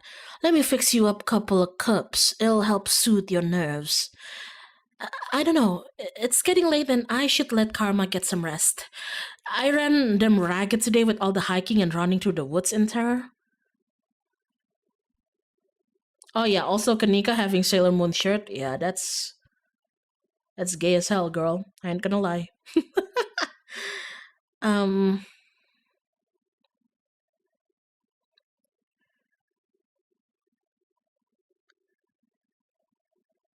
you know what? I think I've had like my character has had enough for tonight. She should I feel bad to Tabitha. I should check in with Tabitha. I just want to go home.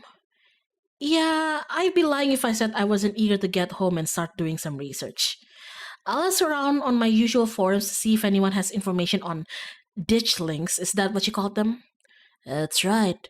You go on home now and do try to get some rest. Don't stay up all night on the online. Let me get you some of my house-made peppermint tea to go. Really does wonders to soothe the soul. Bye, Stella. I'll see you tomorrow, okay? And call me if you need to talk. Thanks, Kanika. I'll see you. Bye, Karma. Oh, Wayne!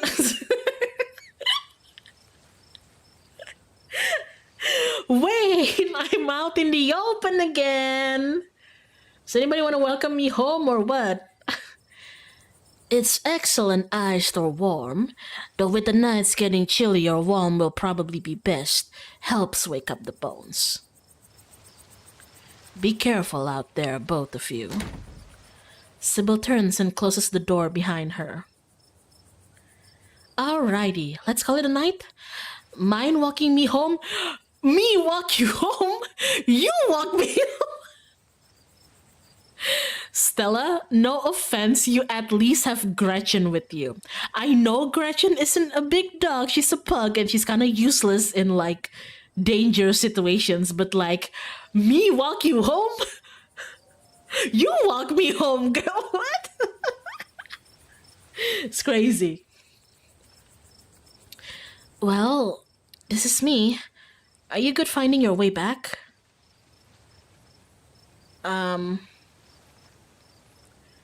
Yeah, sure. Yep. Cool. I'll see you around? Yeah, we're in this together. Yeah, I agree. Stella can be a bit like sometimes she's a little bit too ditzy. Like it would be nice if she's like a bit more considerate, but like I love her, but like, stay safe, buddy. I just met you for one day. What the hell, Stella? As far as you know, those creatures from the woods have infested these trails as well. But it's too late for you to turn around. You'll either make it back to the estate or you won't.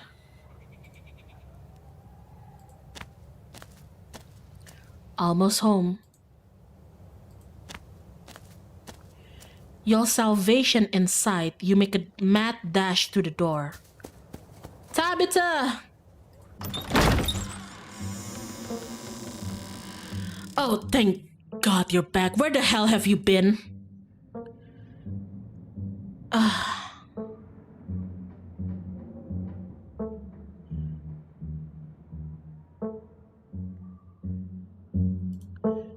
Sorry, I met this girl in town and we wound up really hitting it off. We went on this night hike to find cryptids.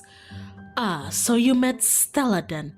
Ugh, that explains everything and she's gotten you all worked up. I'm going to bed. I'll see you tomorrow.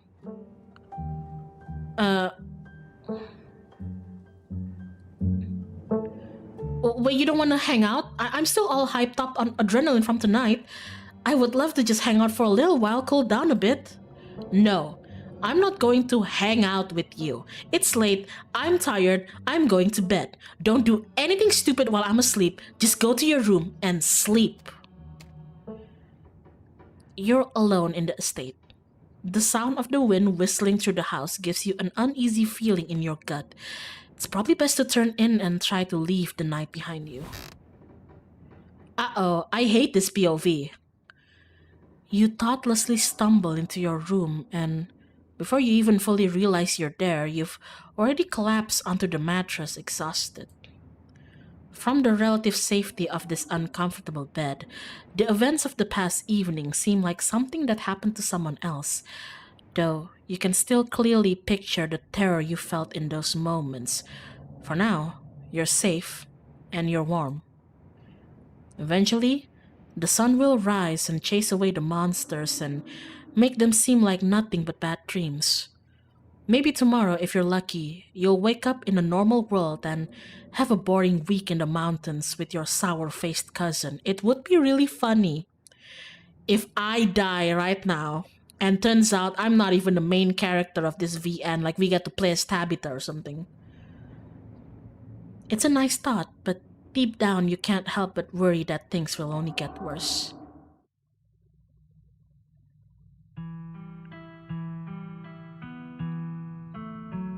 Morning! Oh, son. Oh, geez. Oh, geez. That's a lot of. That's a lot of eyes.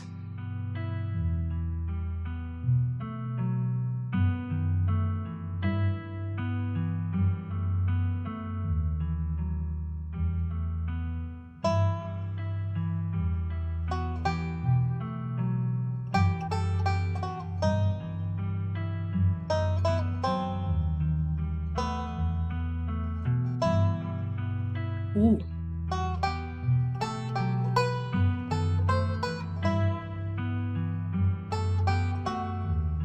Oh, is that Duke's son?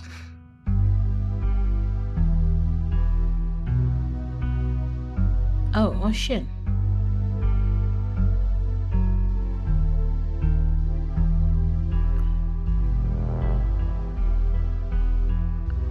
Are those llamas? Alpacas? What the hell? Get away from them!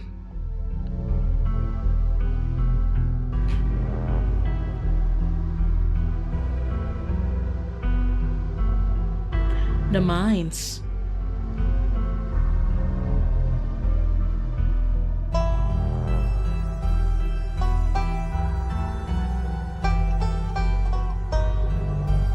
Oh! Somebody moved there.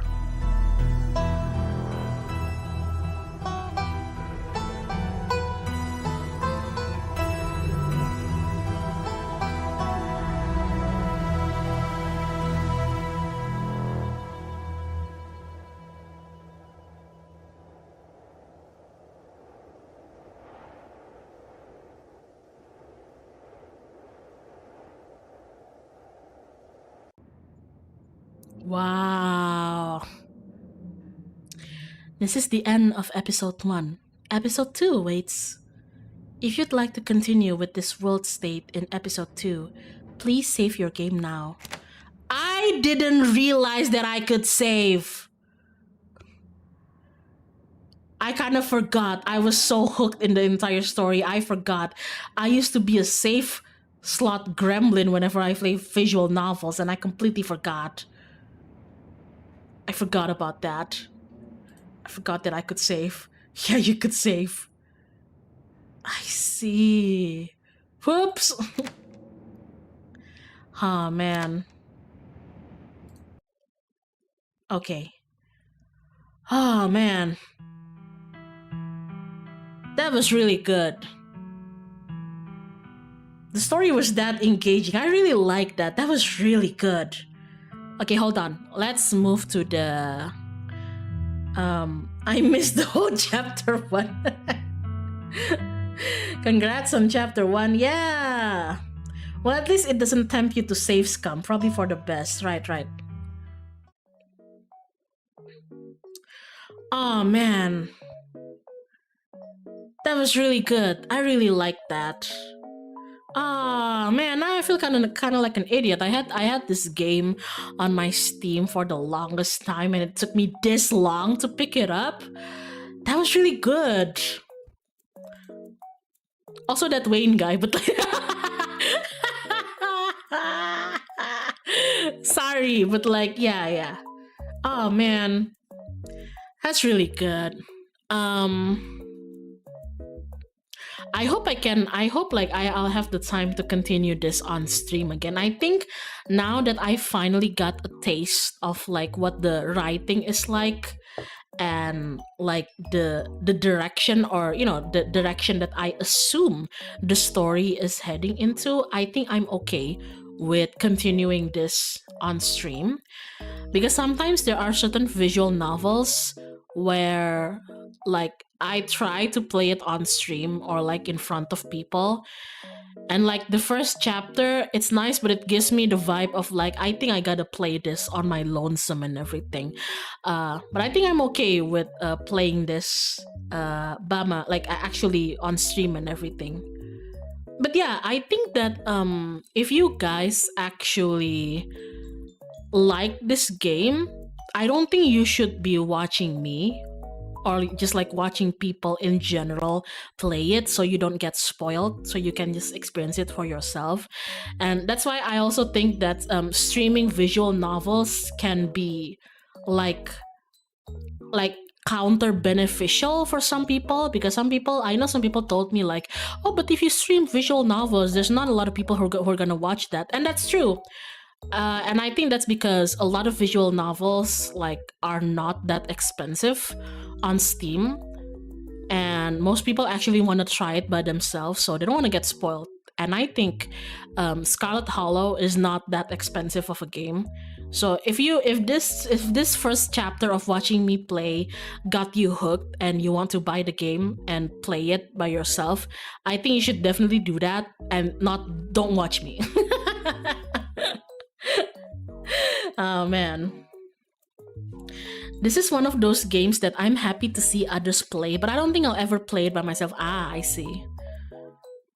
Or watch K stream and make different choices on your playthrough. That's also valid. You can watch me and then like make like severely different choices than I did. Maybe you would have saved Duke instead of Gretchen, and maybe then Duke would have survived. I don't know. I want to watch you and then play another route maybe. Yeah, that's also valid. I'm curious on what's next too. Me too. My favorite way of playing this game is honestly play as one of my OCs. Hence, I have too many save files specifically tailored to their personalities. Yeah, I get it. I think like usually for my like first playthroughs of any choose your own story or like visual novels, I always play as myself first and foremost, and then I start role playing everything. But yeah, I'm going to try to at least finish like, I think this game has like how many chapters? 5? It's I know like the 5th chapter is out, but is it like the end? Or is there like more after that? Because I'm actually not in tune with Black Tabby's like development. 7 in total. I see. Okay. I'd like to continue on. Maybe not necessarily like right after this. I'm gonna like the next stream is gonna be this. I think I'll like zigzag it with like other streams. So yeah. I actually like if I didn't stream like Scarlet Hollow tonight, I wanted to continue my trend of doing friend swap games but alone. And I was thinking like, oh, what if I stream Yap Yap solo? Or what if I stream RV Dare Yet solo? So I bought RV Dare Yet and I booted it up and I tried playing it solo until I realized that RV Dare Yet has snakes in them. And in the first like 15 minutes of the game, I died, killed by a snake. So no thank you. I don't like snakes. Solo Yap Yap, like I've been wondering if it's possible, because I play Yap Yap quite often and I play it always with my friends, and it got me thinking like, is it actually possible to do Yap Yap like alone? And then I search on YouTube and I actually do see people doing it alone. It's kind of scary, but I'm like, wow.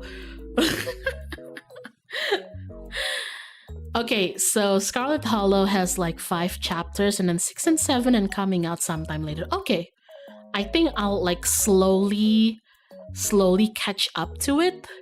Because if the game was published on 2021 and it took them until 2026 to roll out 5 chapters, then maybe there's going to be like some time between the chapters, hopefully enough for me to catch up to the 5th, the latest one.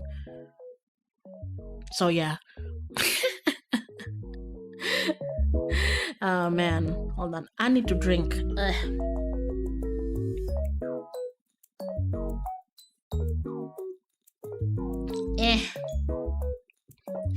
Now that you mention it, have you touched this patch yet? I actually have not played this patch yet.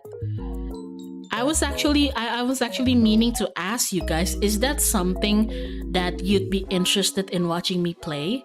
Because I feel like this patch, like telltale games like The Walking Dead and The Wolf Among Us, I'm okay both playing it alone, just like enjoying it by myself, and streaming it.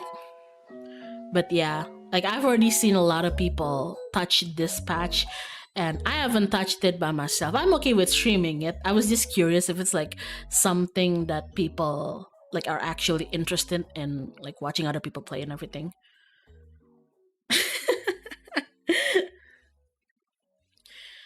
I mean, I have fun watching this stream, so sure. I think you just have fun watching my stream, like any stream.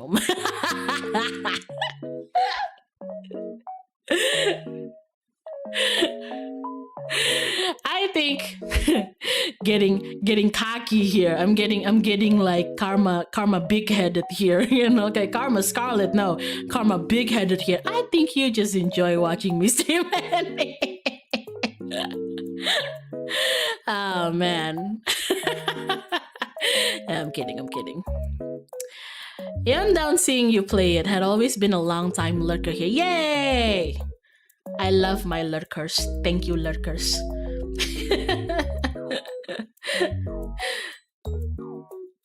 I heard lots of things about this patch, so I'm curious to see what it's about via watching K. Yeah. I mean, since it's also like a choice-based game, I think you can also like watch other people, because who knows, maybe they have like a completely different run than me. But yeah, whenever I play like make your own, like choose your own story games or visual novels, I don't think I have the energy to like stream it for a long time and then do like repeat runs, you know? I don't think I have the energy to do that. So I'll always just like start and end it with like one run, and that'll just be it. But I think that should be enough. But anyways, I think that's all for today. It's been 3 hours, and what the hell have my friends been? What the hell have my friends been? Why are they DMing me about peanuts? This is so meta. I'm gonna go.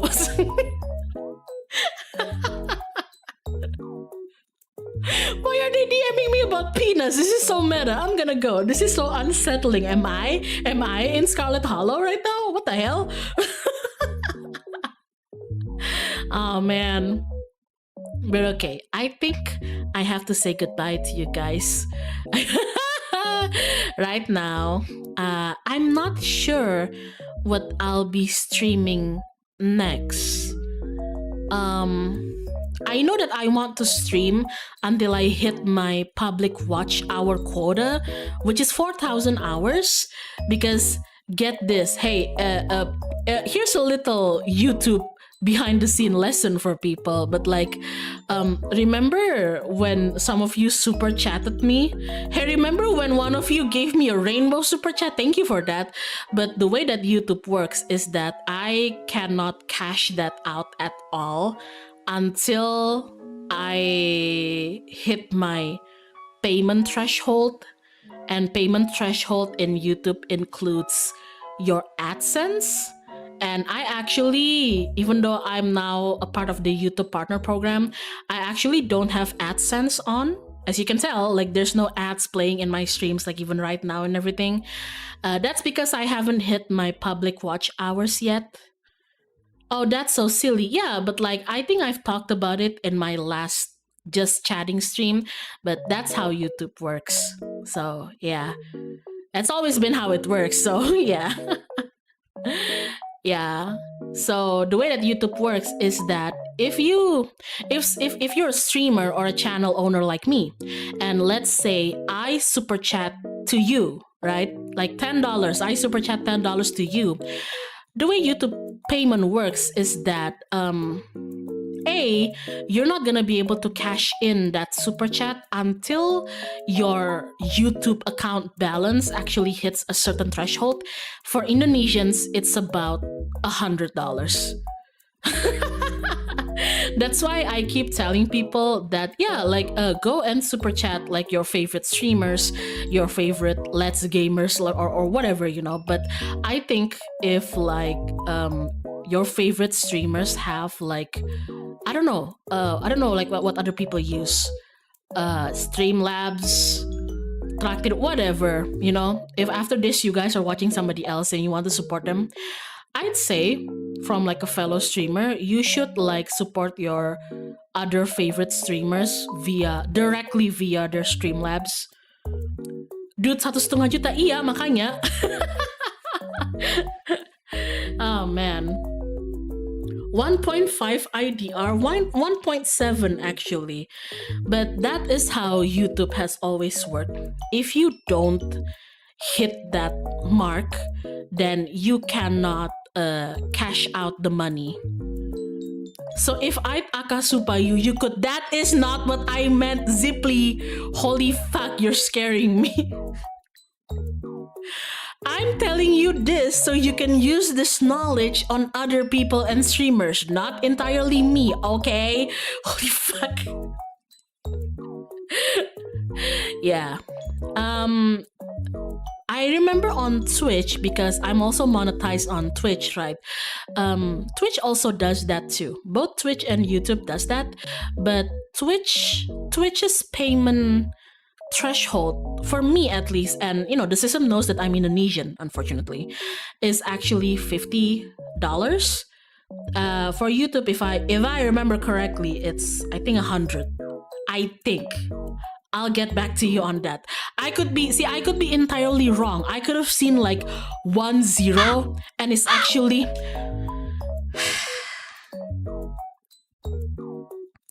Thunder, thank you, Bingus Bongus. Thunder, thank you, Ping. Ziply. Guys, I already... Ziply, thank you so much, but you didn't let me finish.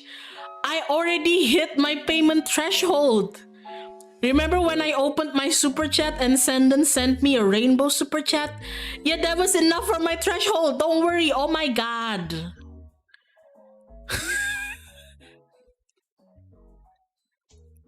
I feel really bad, okay? You can't keep doing this. Thank you so much, but I feel really bad, okay? I don't know what to do when you guys start throwing money at me. It doesn't feel real, okay? It doesn't feel like that's correct, okay? James Norland, thank you. Time to put my company money in. Good. Oh my god.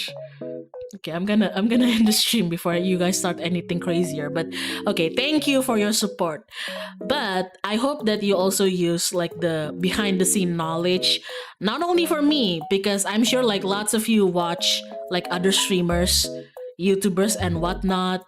Hey, a lot of them, unlike me, who's only doing this for a hee hee ha ha, a lot of them actually stream and make content for a living. And I'd say if you really want to directly support them without interference, especially if they're not an institution, just a single-handedly ran channel, I'd say if they have a immediate platform like Coffee or Streamlab, I would personally always go directly to their Coffee or Streamlab, because yeah, YouTube can be a bit iffy. No more. Holy fuck, I'm scared now. Okay, I'm gonna go now. I'm gonna say goodbye to you guys. Scared. Where's my ending music? Oh man, where's my ending music? What the hell? Okay, there it is. All right. Thank you again for the support, everyone. Means a lot that you guys, that some, there's people who stop by and let me take 3 hours of their time in like a Thursday evening. So thank you again for stopping by, and thank you for the support. Happy to lend some knowledge, I guess, on how streaming works. If anybody wants to do it for themselves, or if you guys want to support like your Oshis and everything. So yeah, keep that in mind. Support your Oshis, guys. Um, where's my okay? There it is. Okay. Thank you so much for stopping by, guys. Thanks for the stream. You're very welcome. I'll see you guys very soon. Good night.